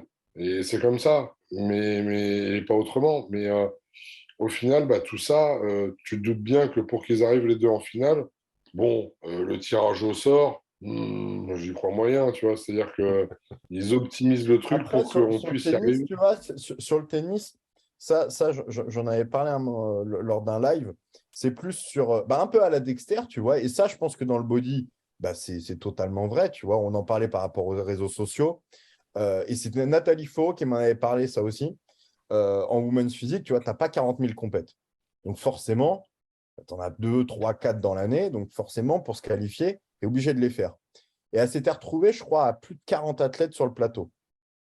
Elles ont fait aucune comparaison. Le first call-out a été annoncé à partir du moment où elles sont montées sur scène. Donc, tu sais comment ils le font? Bah, avec ton blaze, quoi. Tout simplement, ils prennent la liste. OK, elle a fait top 3, elle a fait top 5, ça fait 15 ans qu'elle est là, etc., etc. Et avec Dexter, c'était l'effet Mike Tyson, tu vois. Dexter, tu savais qu'il ne pouvait pas faire hors top 6 de n'importe quelle compète pro. Donc, soit il fallait être exceptionnellement en forme ce jour-là pour le battre, soit il fallait que tu perdes tout simplement et que tu finisses 3, 4, 5 derrière lui, tu vois. Mais parce que c'était Dexter. C'était comme, tu prends l'exemple avec Brandon Curry, si tu veux. Maintenant qu'il a son titre de Monsieur Olympia, tu sais qu'ils ne vont pas l'éjecter. Jusqu'au jour où, petit à petit, il peut glisser, tu vois. Oui, Il mais peut voilà. glisser sur 2-3 ans, tu vois. Ils vont lui laisser sa chance de partir à la retraite avant, tu vois. Ouais, mais ça en body, à part Yates, ils ont tous fait l'année de trop, hein. Yates, Liane, il n'a pas fait d'année de trop. Tu as quand même des bons exemples dessus. Dexter, moi, je trouve qu'il est parti comme un prince. Ouais, sa dernière année était quand même moyenne. Dexter, il a tiré un peu quand même, hein. Que ce soit l'Arnold Classic ou l'Olympia, c'était pas chouette. Phil, il aurait jamais dû revenir. Non, Phil aurait jamais dû revenir. Ouais. Mais bon, là encore, une fois de plus, ils ont très bien vendu le truc aussi avec Phil cette année. Ça y est, c'est lui qui revient commenter, patati, patala, tu vois. Ah, ça, je pense que ça va être pas mal parce qu'il a quand même. Parce que Phil il a quand même une bonne tchatch. Ouais. Mais Phil a vraiment ce côté entrepreneurial, je trouve. Bah oui. Et encore, c'est peut-être dommage, on l'a pas assez vu, tu vois, justement.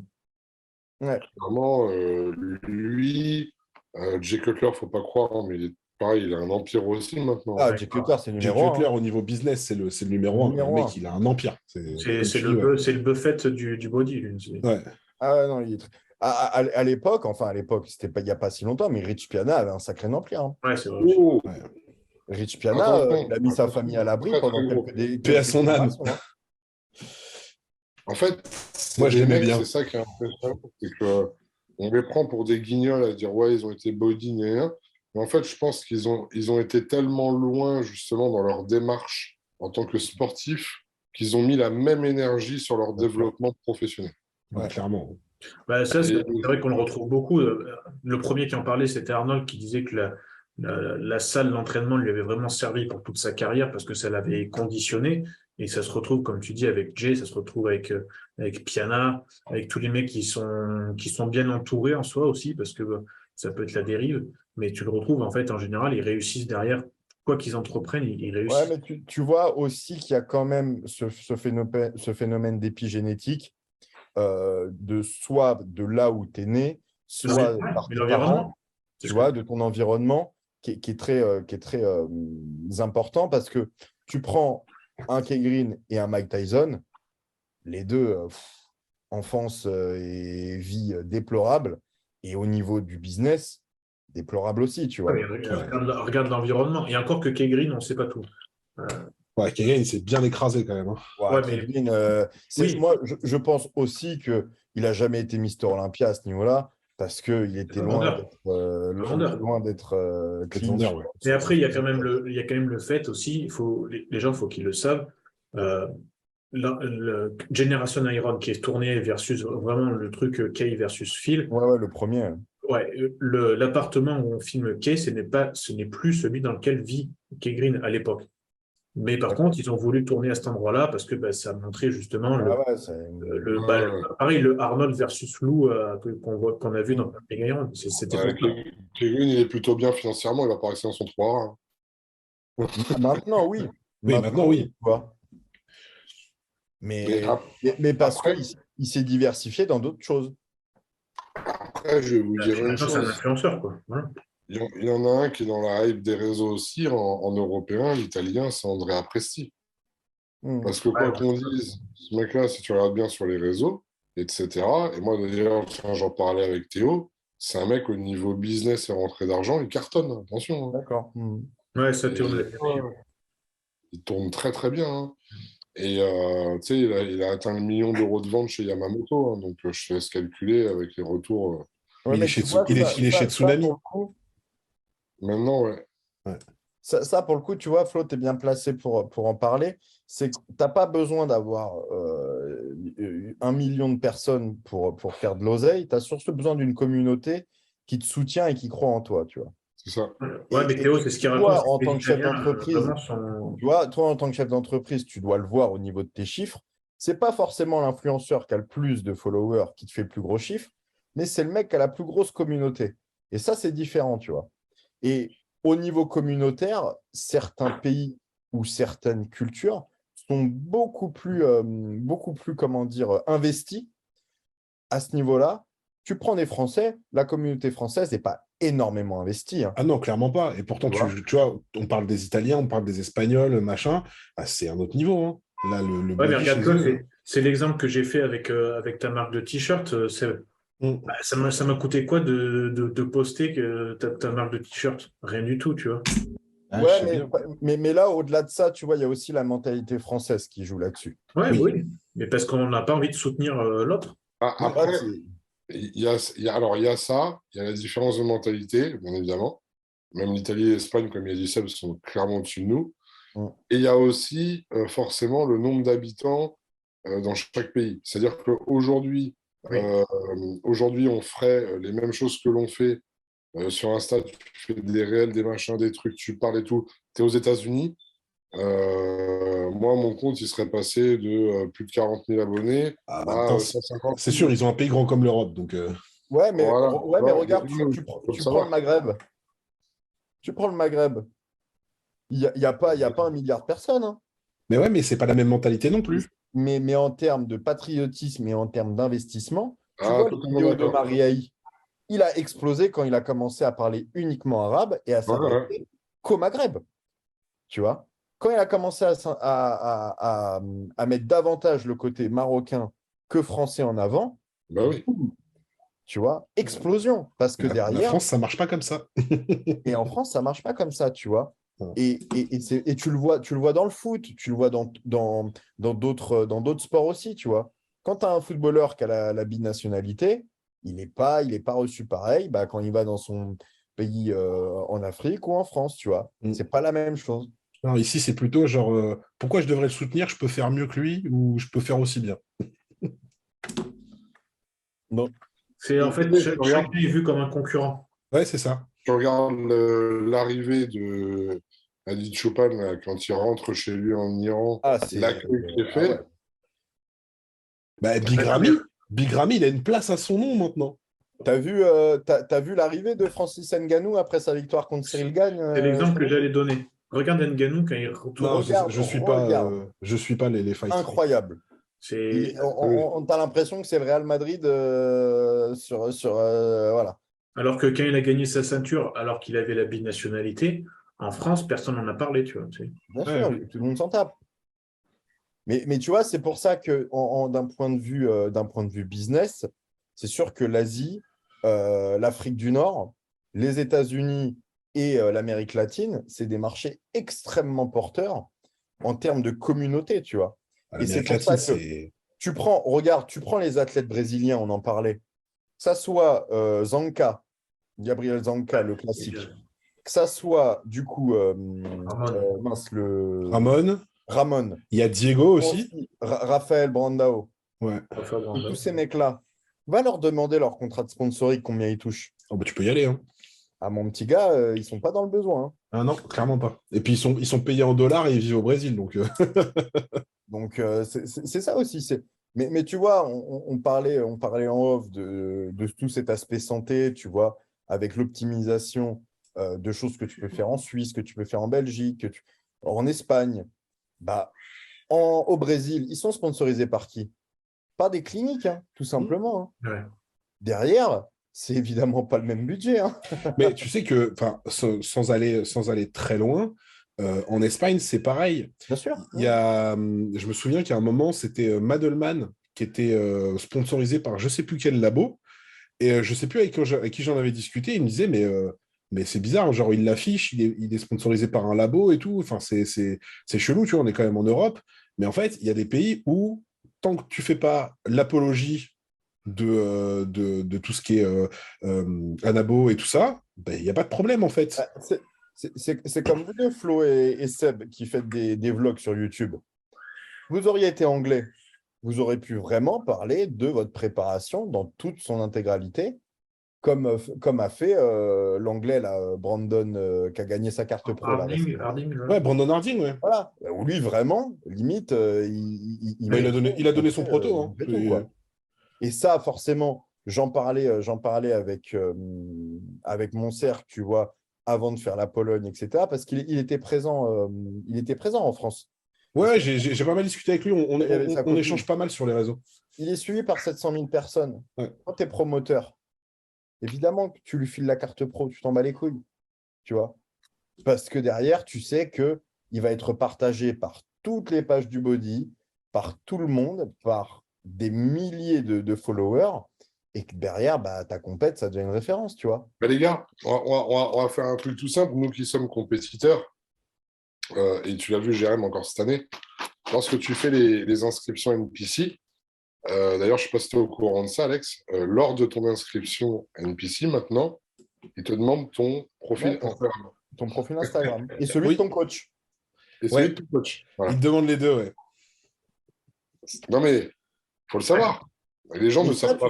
Mais ça, tu sais qu'à la base, c'est pour ça que je te parlais de Musclemania, parce que pour moi, Musclemania, c'était un vrai businessman. À l'époque, il te le demandait déjà il y a 10 piges. Ton profil Facebook, il te demandait, tu vois. Et parce que, bon, après, il y a plusieurs raisons. Il y a évidemment le côté visibilité, mais il y a aussi le côté communautaire.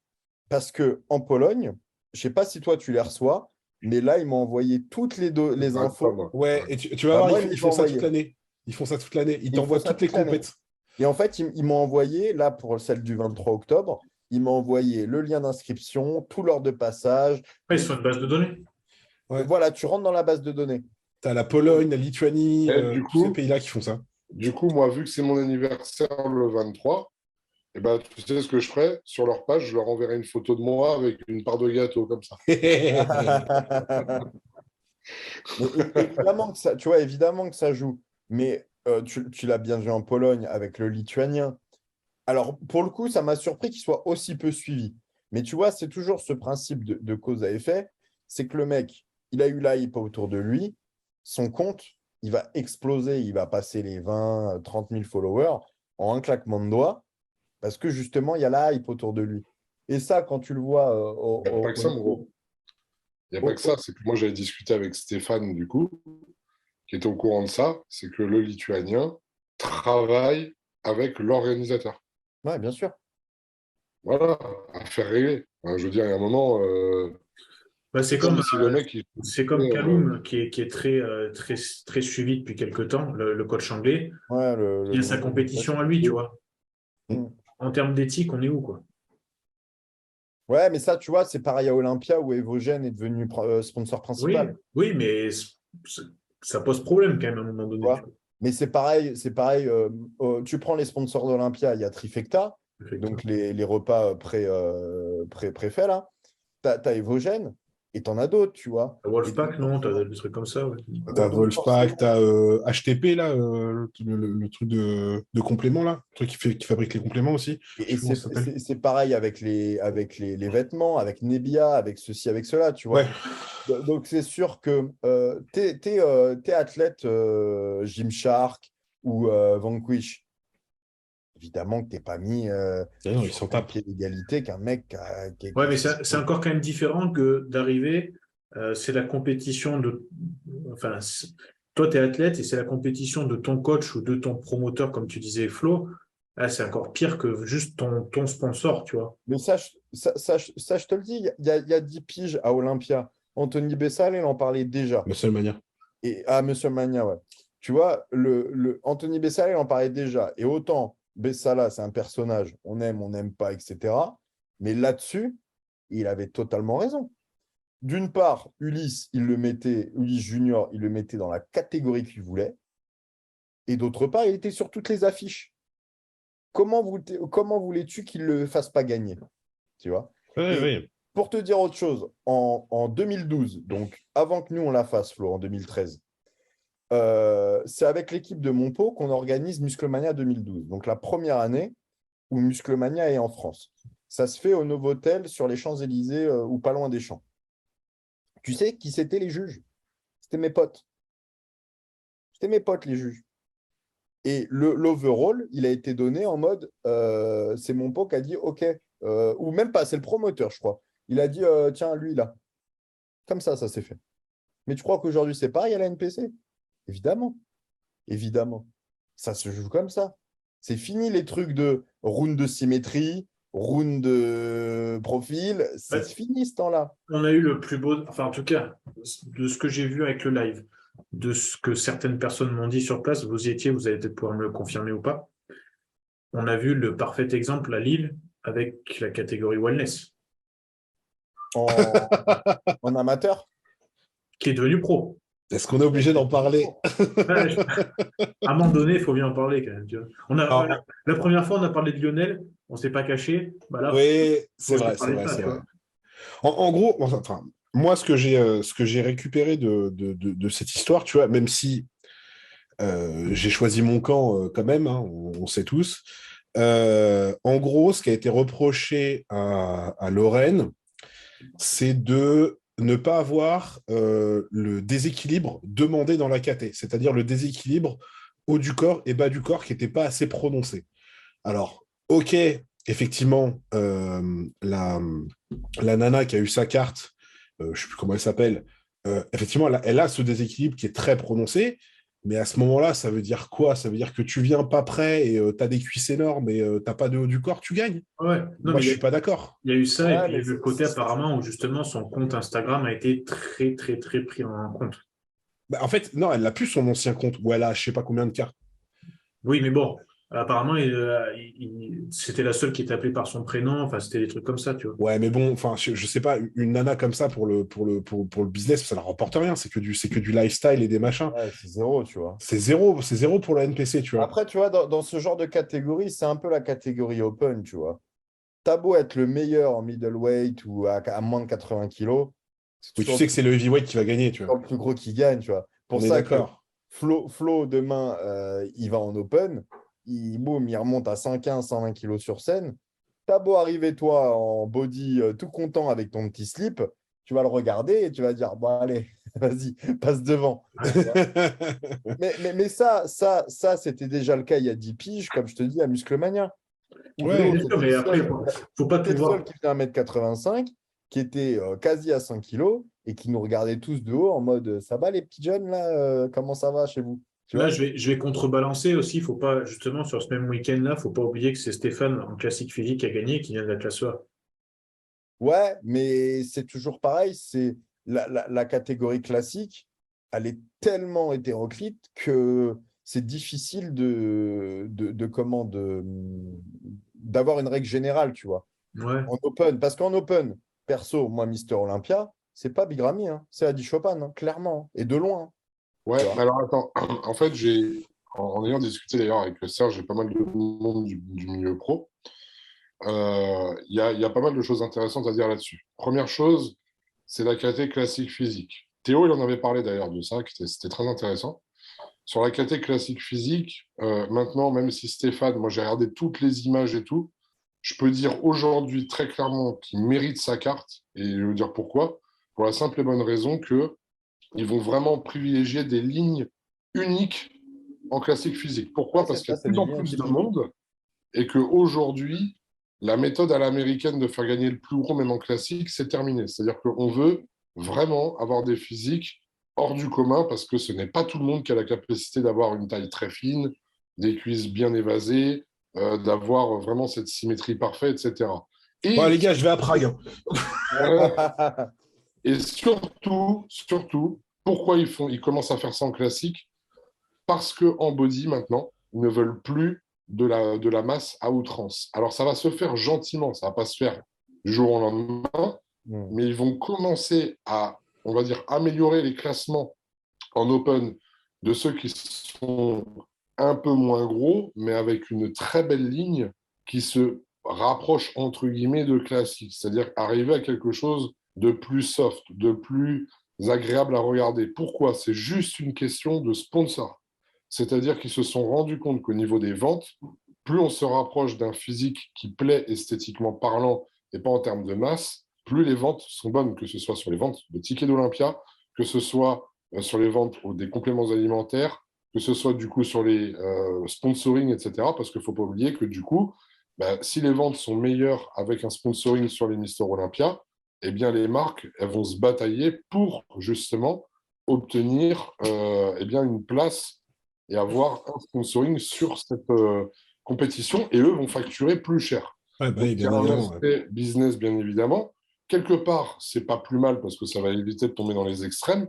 Et surtout, ce qu'on m'a dit également, c'est qu'on vient sanctionner de plus en plus tout ce qui pourrait entacher l'image du body et même des classiques, c'est-à-dire des choses toutes simples, gynécomastie, ventre dilaté, des apparitions de points d'injection. Et Chopin, il s'est fait déclasser alors qu'il aurait peut-être dû gagner Olympia. Pourquoi? Parce que les juges ont repéré sur scène, et c'était voyant, qu'il s'était foutu du Saint-Ol. Ouais, mais C'est ça qui a dérangé, tu vois? Big Ramy, tu as vu son quadri? Oui, mais si tu Il y veux, a je une balle pense de que c'était tennis. Hein. moins visible quand même. Si tu regardes Chopin, c'est quand même flagrant. Puis, entre guillemets, bon, ça joue peut-être aussi en plus du côté politique. C'est mieux Voilà. de donner la deuxième titre à un mec qui a une trace d'injection versus un mec qui a rien gagné et en plus qui parle pas anglais et en plus que plein de choses, tu vois. Ouais, mais Exactement. tu vois, regarde, en bikini, bon, après, c'est une autre caté, mais ça ne leur avait pas empêché à donner à Isa Piccini, qui ne parlait pas un mot d'anglais, mais justement pour ouvrir au marché Oui. brésilien. Ouais, mais alors, je pense que les catégories féminines, justement, en plus, c'était l'année juste avant qu'ils ouvrent les wellness, non? C'est possible, ouais. Ouais, donc, tu vois, il y a. C'est Il y a possible. un gros intérêt. Ouais. Donc, tu vois, c'est là où je te dis, là, pour le coup, ça a été dans le beau côté de la balance de le filer à quelqu'un qui pouvait ouvrir le marché au Brésil, qui est quand même l'Amérique latine, le plus gros, C'est ce que dit Flo, en fait. vecteur de wellness. Il y a un gros intérêt. Pourquoi Et aussi là où tu vois, je rejoins Flo sur cet aspect classique, ligne atypique, ça rejoint ce qu'on disait sur le fait qu'il n'y en a pas un qui se ressemble, alors qu'en body et le body moderne, on pouvait clairement dire qu'il y avait une ligne body moderne, qui à l'époque, d'ailleurs, dans les années 90 ou même 80, on se rapprochait du classique. C'est pour ça que souvent, on parle de classique des body des années 80, 70, 80, tu vois, même voire 90. Alors que ça, c'était quelqu'un qui m'avait fait la remarque un jour, quand j'avais repartagé des photos de Chris Cormier et tout, où j'avais mis classique, tu vois. Et il m'avait dit, mais ce n'est pas du tout des classiques. Il faisait 115 kilos pour 1m75. Donc, ce n'est pas des classiques, tu vois. Donc, oui, on a un classique, nous, dans notre tête, c'est la ligne classique, tu vois. Et c'est ça, en fait, je pense qu'ils veulent retrouver aussi en open, c'est de retrouver la ligne des années 90, Shawn Ray, Flex Wheeler dans les années 90, parce qu'après, on est repassé sur du Saint-Ol, etc. Des Chris Cormier, des Milos, tu vois, des mecs vraiment qui avaient des Berry de Mai, qui faisaient top 3 en 88, tu vois. Même Lianais. C'est ce qu'ils ont fait cette année. Tu regardes sur les shows qu'il y a eu, surtout à un moment, là, quand c'était Samson, Rafa, Reagan, là, tu vois. Là, ils ont clairement mis ça en avant. Donc, c'est ça qui est bien. Et tu vois, regarde le gagnant de l'Arnold Classic UK en classique. Il n'a rien d'exceptionnel d'un point de vue physique. Hein. Par contre, sa taille, tu ne sais pas où il l'a foutu. Brian Buchanan, à côté, il a un ventre dilaté. Et puis sa condition. Tu vois.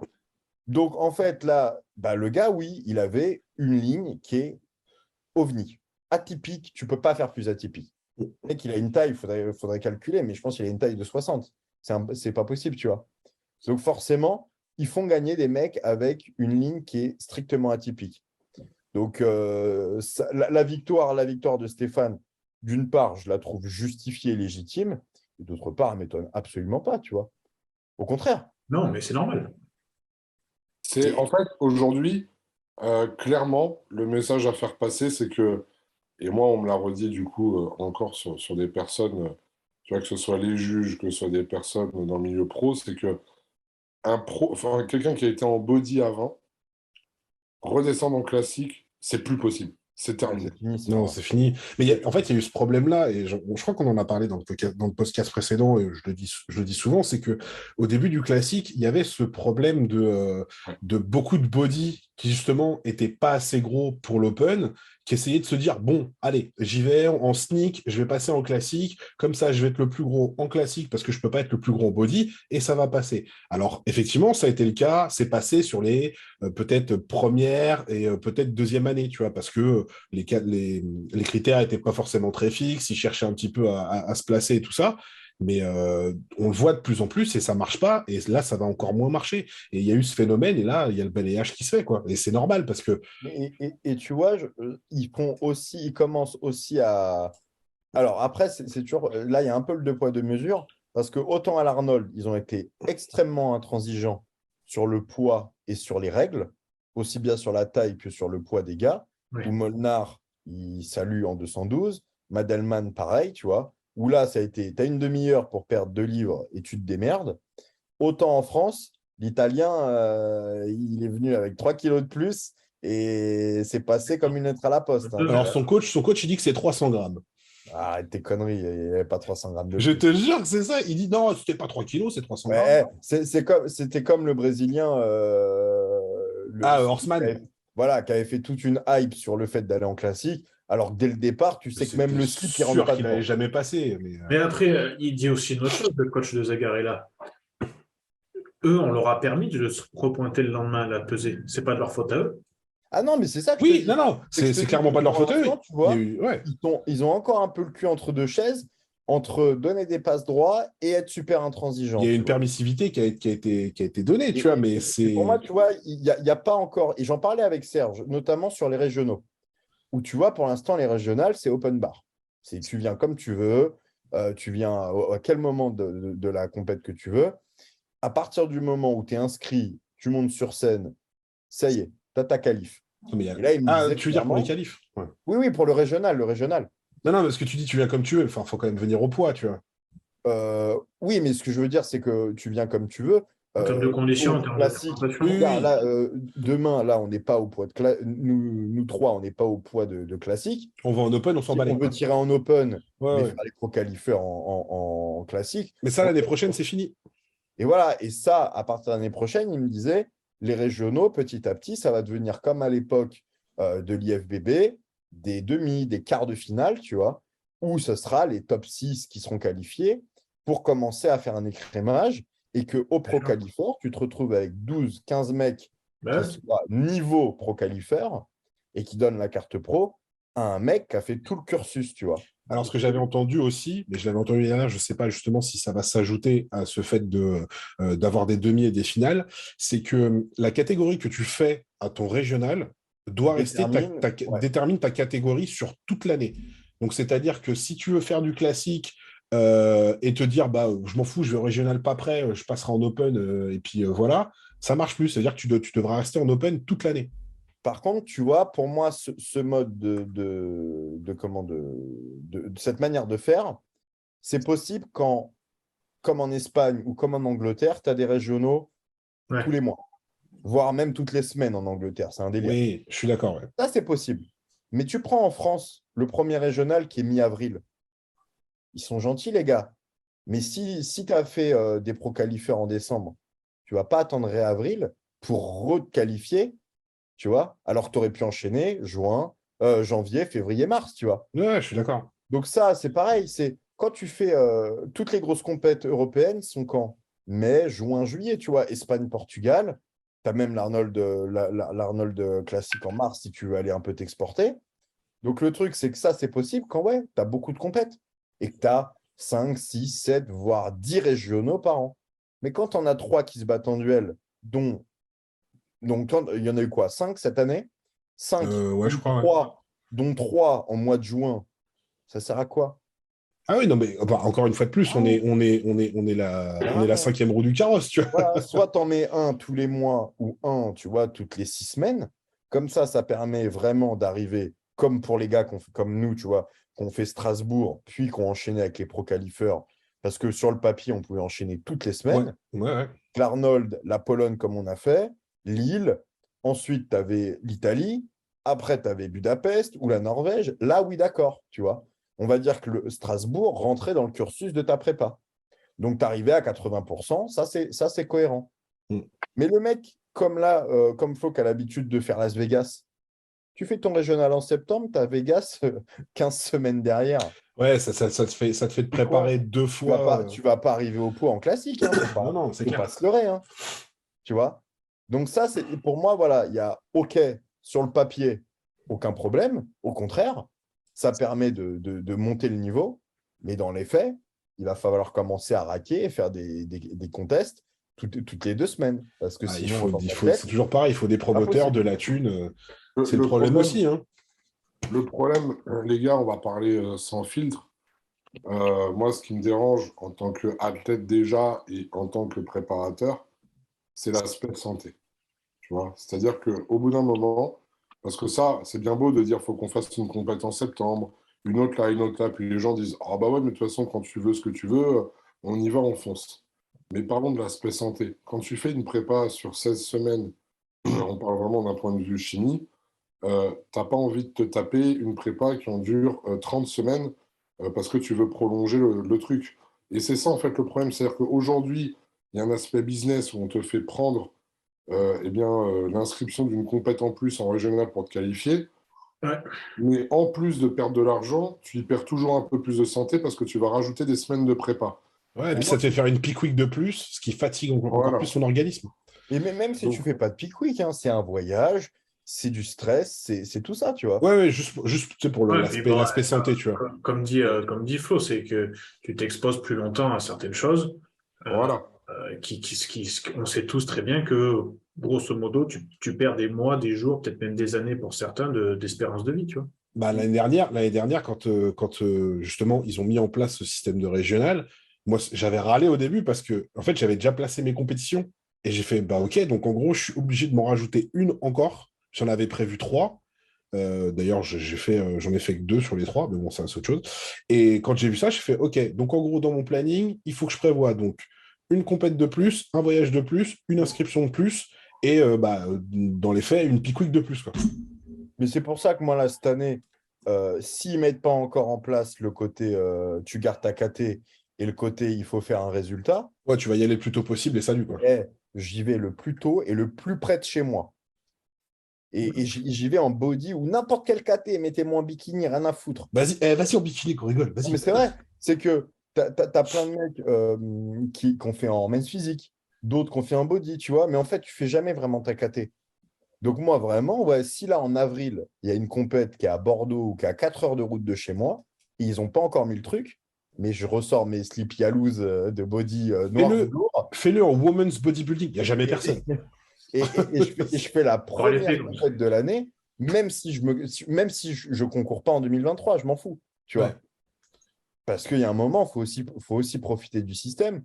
D'ailleurs, Manon Duty, c'est ce qu'elle avait fait l'année dernière. Oui, mais tout le monde avait fait ça. Tout le monde l'avait fait, tu vois, pour justement, comme je te disais, participer à un pro show en mai, parce que au Portugal et en Espagne, tu le sais un an à l'avance, alors qu'en France, ils te balancent le truc, le pro show, pro qualifieur dans 15 semaines. Ah, vous êtes mignons, les gars, mais Alors, attends, du coup, faut qu'on enclenche maintenant. donc Hein. là, attends, faut commencer la prépa. Donc, c'est ça que tu es en train de me dire, tu vois. C'est ça aussi, c'est qu'il y a un moment, les mecs qui font Olympia, ils savent que l'année prochaine, bon, à part quand il y a le Covid et ce genre de conneries, mais ils savent que l'année d'après, dans 52 semaines pile, C'est ils vont Olympia. faire Olympia, tu vois. Mm. Parce qu'une salle, ça se réserve un an à l'avance, un événement, ça se prépare un an à l'avance. Bah là, le Vancouver Pro Show, ils l'ont déjà annoncé et Bien ça sûr. fait déjà 2-3 mois, tu vois. Bien sûr. Et donc, c'est pour ça, là, tu vas sur le site de Frères, ils te mettent bientôt les compètes en 2023. Ouais, enfin, tu les auras mi-janvier, quoi. Voilà, tu les Au, auras au mieux. au mieux mi-janvier. Et surtout que tu auras, OK, le nombre de compètes qu'il y aura, mais tu n'auras ni la localisation, ni les dates exactes, ni l'inscription possible, etc. Donc, toi, derrière, ton billet d'avion, tu vois, tu te le fous dans le cul parce que derrière, tu ne peux pas le réserver, etc. etc. Ça, c'est un Donc, toi, problème français aussi. C'est le problème déjà des emplacements. C'est que ça coûte tellement un bras. Genre, je me souviens, j'en avais discuté avec Alison, parce que quand elle avait eu, du coup, il y avait eu son régional, tu vois. Elle s'était renseignée du côté de chez elle, tu vois, elle habite dans le... Soir, dans le 63. Ah non, mais ça, c'était la compète, Ouais, ça. c'était À la le compète, ouais. Ouais, mais elle, je sais plus, elle habite du côté de Taverny, un truc comme ça. D'accord. Et elle s'était renseignée pour faire un truc du côté de chez elle, tu vois, parce qu'elle se dit, bon, tant qu'à faire, autant que je reste à la maison, quoi. Et juste pour une salle des fêtes ou je sais plus trop quoi, c'était 5 000 euros la journée. Ouais, mais ça, tu vois, c'est quoi, Flo, et je pense le mieux pour en parler. Ça, tu vois, c'est de réfléchir en tant que Français qui joue au loto et qui veut gagner avant même de payer le ticket. Tu Ouais, non, vois. mais je suis d'accord. Mais après, voilà, le problème des loyers, c'est pareil, c'est comme Lille. Lille, c'est, je crois qu'il m'avait dit, c'est 15K la journée, la salle. Ouais. Mais Flo, t'as investi combien au début pour lancer ta marque? Oh, mon ami. Voilà. C'est C'est ça. pas. En fait, si tu veux, le problème aujourd'hui, eh bien, des Français dans l'entrepreneuriat, etc., pas tous, hein, bien évidemment, mais de ceux qui aimeraient se lancer, c'est comme tu l'as dit, Jérém, c'est qu'on veut voir le gain avant Oui, avant de mettre l'investissement. Le problème aujourd'hui, c'est que tu as deux façons de faire. C'est-à-dire que là, c'est l'alliance des deux frères qui gère en France. Pourquoi? Parce que déjà, il faut savoir que toute association française n'a pas le droit de faire un NPC en France à Ouais. cause des affaires Éric Favre, premièrement.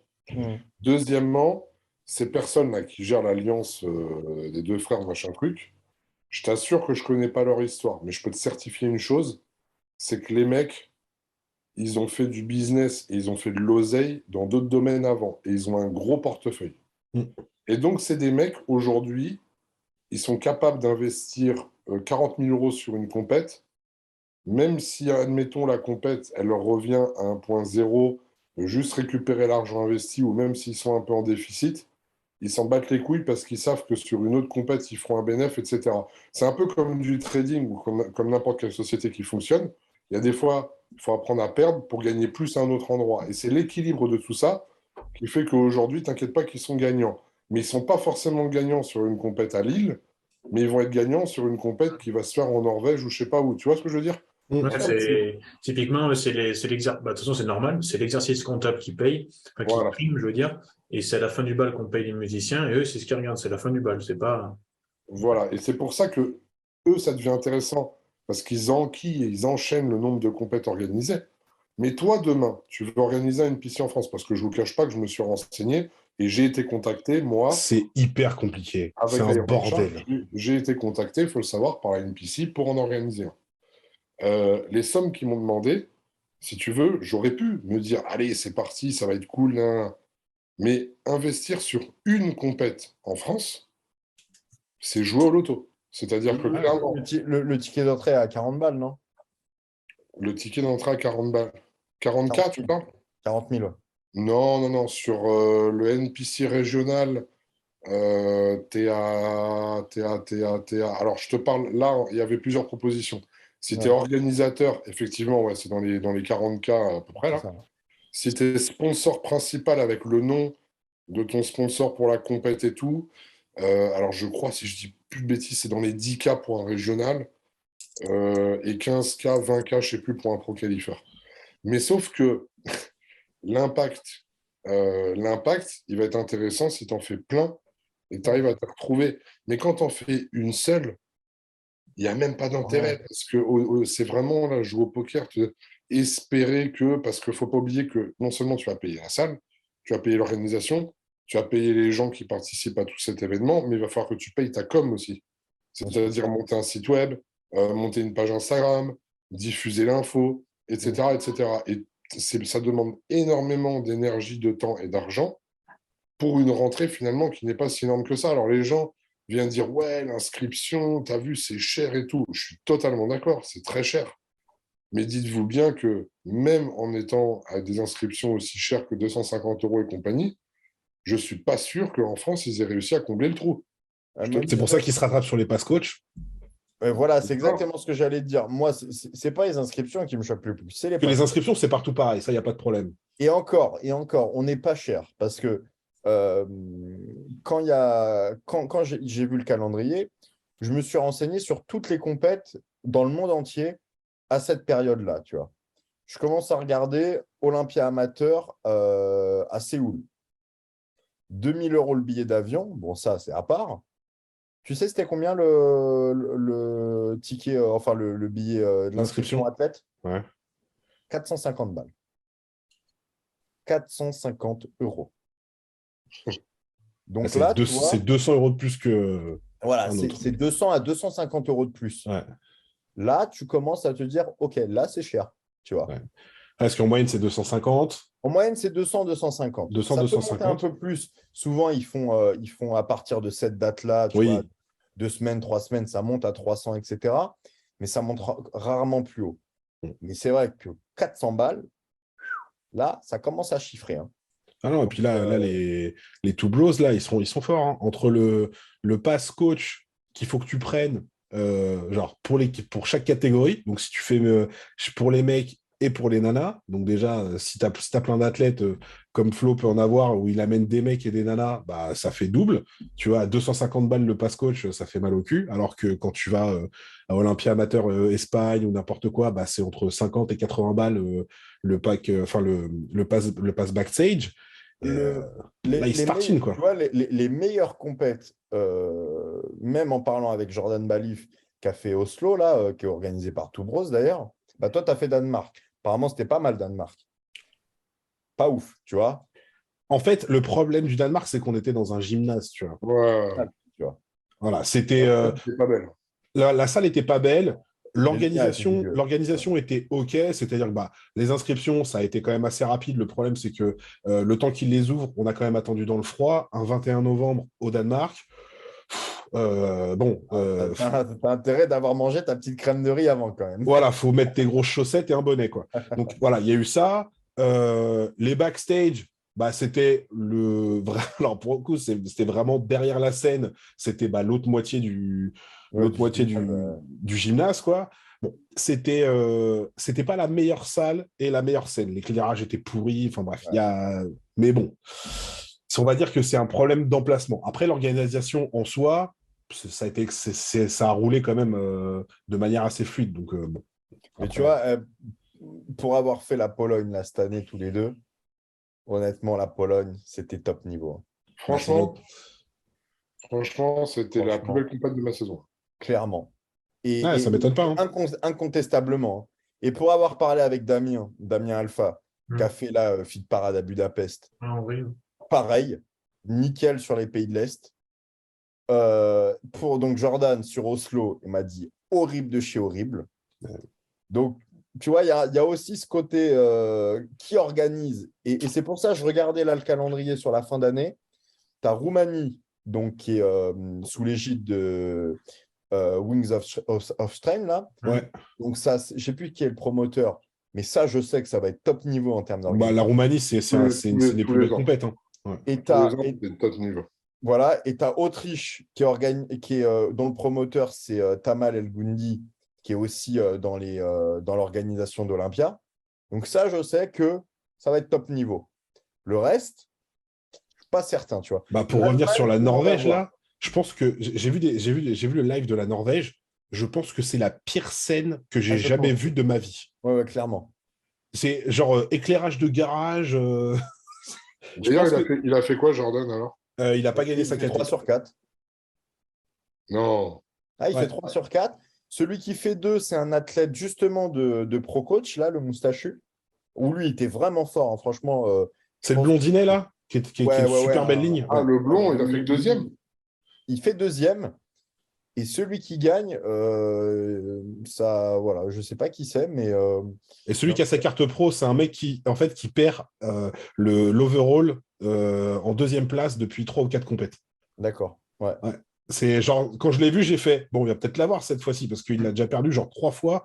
Il gagne sa KT à chaque fois et il fait deuxième à chaque fois. Mais tu vois, là, ouais, vraiment, à choisir. Alors, je ne sais pas, je n'ai jamais concouru hors Europe. Je ne sais pas si Las Vegas, c'est vraiment au niveau de Olympia, le vrai Olympia. Demande à Flo. Mais Toronto, Jordan, il me disait, c'est la plus belle expérience qu'il a eue, le Toronto. La scène d'Olympia, les gars, amateurs aux Elle est États-Unis, belle, hein. et l'organisation et tout, je vous assure, c'est incroyable. Ouais. C'est la meilleure scène de ma vie. Parce que maintenant, tu vois, je ne vais plus me diriger vers des compètes où je sais que l'expérience et où je vais être respecté en tant qu'athlète, tu vois, plutôt que d'aller au plus près ou ceci ou cela. C'est pour ça que l'Italie, ils m'y verront jamais. Ah, mais alors attends, l'Italie. Parlons-en. J'ai 2 athlètes à moi qui ont été. Et moi, c'est là où, du coup, je devais terminer ma saison, entre guillemets. Mais tu sais quoi, j'ai bien fait d'annuler mon ticket pour là-bas. Parce que ça a été une catastrophe. Quand tu regardes en classique physique, d'ailleurs, les cartes pro qui ont été distribuées, tu vois, ils ont fait passer à chaque fois sur toutes les KT des Italiens en priorité, bien évidemment. Et là, il y a un Italien qui est passé, tu regardes son physique. Alors, je ne juge pas les photos, mais cet Italien-là, je l'avais vu depuis un moment. C'est pas possible. Enfin, je veux dire, il y a un moment, c'est pas possible. Ouais, mais... Tout ce qui est dans la KT, c'est pas possible. Tu vois, mais voilà, on connaît.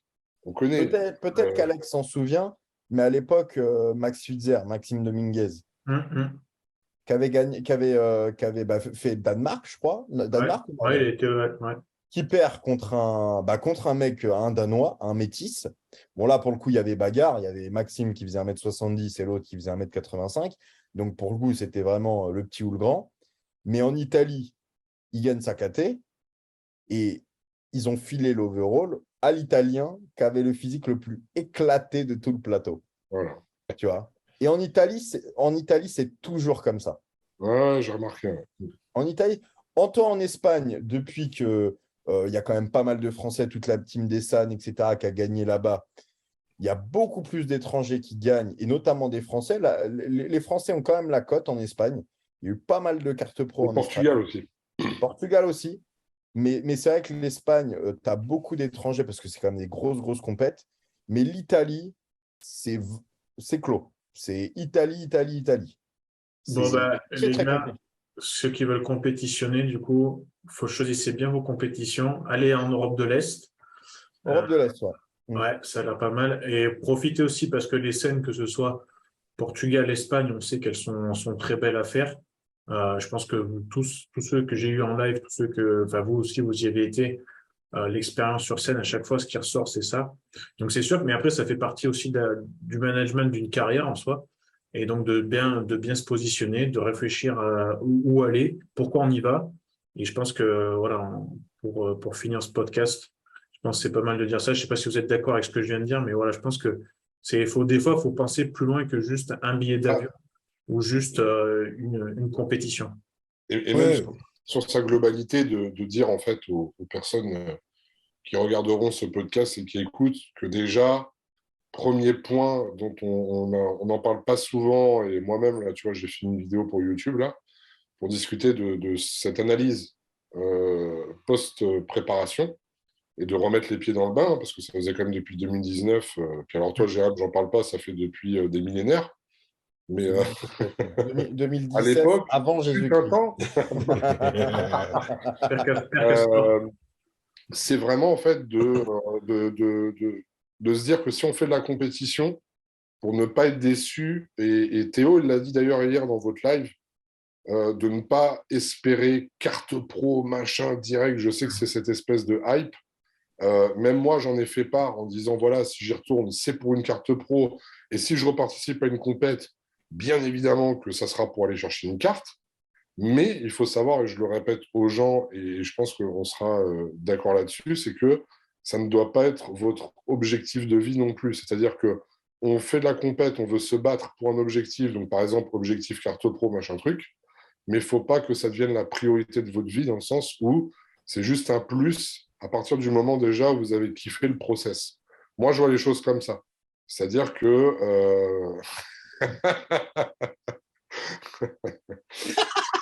mais tu vois, Seb, tu fais bien de montrer ça dans le sens où, tu te rappelles, moi j'étais là au Danemark quand tu l'as gagné. Ouais. Seb, c'est quelqu'un, et on se côtoie régulièrement, on parle souvent, c'est quelqu'un qui a eu sa carte pro, mais qui ne, même si tu vois, c'est ta passion et tu vis pour ça aussi, pour le body et tout, mais c'est pas ton moteur, c'est pas le moteur et ce qui te fait fonctionner au Ouais. quotidien. Et ce qui C'est te quelqu'un qui a définit. du recul. Tu vois ce que je veux dire? Ouais, bah après, c'est ce que je dis souvent, c'est que là, j'ai eu la question assez souvent quand j'ai eu ma carte, ils m'ont dit, bon, bah, ça change quoi maintenant que tu es pro? Bah, ça change rien, j'ai une carte pro, quoi. Après, ce que tu en fais, bah, ça va définir quel athlète tu es. Donc, mais pour l'instant, ça change pas grand-chose. J'ai eu ma première expérience pro cette année. Ça s'est passé comme ça s'est passé. Voilà. Et puis le travail continue. C'est pas, pour l'instant, c'est pas ce qui me fait vivre. Je vis toujours du coaching. Donc pour l'instant, ça n'a pas spécialement changé mon quotidien. Ça a hypé un petit peu les gens sur ma personne. Et d'ailleurs, je les remercie pour le soutien. Mais ça change pas. Ouais. Avoir une carte pro, ça change pas l'homme, quoi. Là, ça ne définit pas un homme, ouais, c'est ça. Ouais. Exactement. Voilà. Et là, tu vois, moi, j'ai eu le problème avec un athlète où j'avais dit justement de ne pas aller en Italie parce qu'il n'avait pas pu prendre l'avion, etc. Puis il m'a dit quand même, si, j'y vais en voiture, j'ai 18 heures de route, machin. Et par bienveillance, je lui ai dit non, ne fais pas ça. Là, tu risques de mettre ta vie en danger, quoi, parce que tu es fatigué, etc. Ouais, je m'en fous. Moi, tu vois, je suis un homme, je vais au bout des choses. Nanana. En fait, ce genre d'action ne fera jamais de vous un homme, ne fera jamais de vous un être exceptionnel. C'est juste de la bêtise. En fait, il faut juste savoir se dire qu'une carte pro ne fera pas de vous quelqu'un au-dessus des gens ou au-dessus de telle ou telle personne ou tel athlète. C'est juste un passe-droit qui vous permet d'atteindre d'autres objectifs. Point, ça s'arrête là. Mm. Et ce qui fait de vous un vrai homme ou une vraie femme ou j'en sais rien, c'est les actions dans vos vies, tu vois. C'est pas, faut avoir vraiment beaucoup de recul. Et je suis pas le seul à le dire. D'ailleurs, je pense qu'on terminera là-dessus, mais vous avez bien vu. Est-ce que vous avez vu le post de, alors je sais plus le profil, je sais plus exactement son nom, mais The Giant. Jamie. Ouais. Jamie, ouais, qui a fait un long talk sur le Ouais. fait que Voilà, il bah, l'a toute dit son lui-même. année, il l'a passé à faire du body, et même que il a eu sa meilleure shape de toute sa vie, il a jamais réussi à gagner parce qu'il y a toujours un mec qui lui est passé devant, etc. Et là que sa saison est terminée, bah, en fait, il voit que le seul truc qu'il a envie, c'est de se refocus sur lui, sur sa famille et de profiter de la vie, quoi, en fait. Sur Je son te business. donne un autre exemple aussi de James Holicic qui a pas fait Lille, tu vois. Parce qu'il s'est dit, là, physiquement, mentalement, j'y C'est dangereux. retournerai pas, tu vois. Ouais. Et il y a ça aussi, tu vois. Il y a ce côté savoir prendre du recul. Moi, je sais que Lille, on l'a fait parce qu'on a voulu tester, Flo, tu le sais, une stratégie différente. Mais s'il n'y avait pas eu ce côté, on teste ça pour apprendre, jamais de la vie je le fais. Parce que je sais qu'après la Pologne, c'était terminus, tout le monde descend, tu vois. Et que les 2 semaines où j'ai tiré en plus, mentalement, physiquement, c'était 2 semaines de trop, tu vois. Donc il y a ça aussi. Il y a souvent ce côté, OK, sur le papier, tu peux concourir toutes les semaines. Dans les réalités, fais déjà ta première compète. Tu vois comment ça se passe. Ensuite, t'enchaînes. Fais ta deuxième compète, etc., etc., etc. Tu vois. Ouais. Et c'est vrai que aujourd'hui, on est beaucoup dans la spéculation sur je vais devenir pro au bout de ceci, de cela. Mais les gars, reprenez un peu de recul, mettez le nez un petit peu dans les bouquins d'histoire du body et regardez le nombre de physiques qui sont jamais passés pro. Ouais. Et là, vous allez vous dire, ah ok, lui, il est pro, lui, il n'est pas pro. Mais comment ça se fait que ça soit le mec le plus balèze et le plus conditionné qui ne soit pas pro? Et si tu veux extrapoler un peu ce truc-là, regardez le nombre de pros qui, après, ont disparu. Bien sûr. Et même des mecs qui sont jamais passés pro. Nous, on est quand même d'une époque où les cartes pro, c'était quelque chose d'inimaginable. Hein. Il y en avait 2, 3 en France et basta. Ça n'existait pas. Hein. Et le meilleur exemple, ça a été quand même, sur toute sa carrière, même si maintenant il est passé pro, ça a été Peter Molnar, qui ne voulait pas passer pro, refusait d'être pro, parce que justement, en amateur, il gagnait tout, et il savait que s'il passait pro, il ne gagnait plus rien, et la hype et le business et tout ce qu'il a généré autour de lui avait un plus fort impact s'il restait en amateur plutôt que de passer pro. Donc voilà, comme il a dit Jérém aussi, des fois, il y a tout intérêt aussi à rester amateur, et ne pas passer pro, parce qu'une fois que vous allez passer pro, vous n'aurez jamais le niveau et vous tomberez dans l'oubli. Donc, il y a beaucoup de paramètres à prendre en compte. Bah, c'est ça, là. Jordan, il me disait en body, celui qui a gagné au Oslo, c'est un monsieur de 45-50 piges, tu vois. Bah, pour moi, voilà, tu t'arrêtes là-dessus, tu vois. Ouais. C'est ça. Voilà, tu as pris ta carte pro, fin de carrière, tu vois. Qu'est-ce que tu vas aller repartir en croisade pour aller te bousiller les 15 ans d'espérance de vie qui te restent? C'est bon, c'est fini, terminus, tu vois. Ouais. Et c'est pour ça que d'ailleurs, il y en a qui n'ont jamais voulu concourir en master, tu vois. Ils se refusaient de concourir en master. Hein. Parce que pour eux, c'est... Bon, après, tu as toujours de toute façon, des contre-exemples aussi là-dessus. Donc, bon. Bien sûr. Bon, en tout cas, merci les gars pour le moment. Je crois que ça fait plus de 2 heures qu'on est Comme d'hab, hein. là. Enfin, je retourne au boulot, moi, quand même. Ouais, moi, je crois que j'ai WhatsApp aussi qui s'énerve un petit peu. Donc... moi, faut que j'aille me coucher, là. Ouais. Moi, je vais des compensations financières de ce podcast. Moi, j'attendais le sponsoring pour le podcast. Mais... J'avoue. Non, je déconne.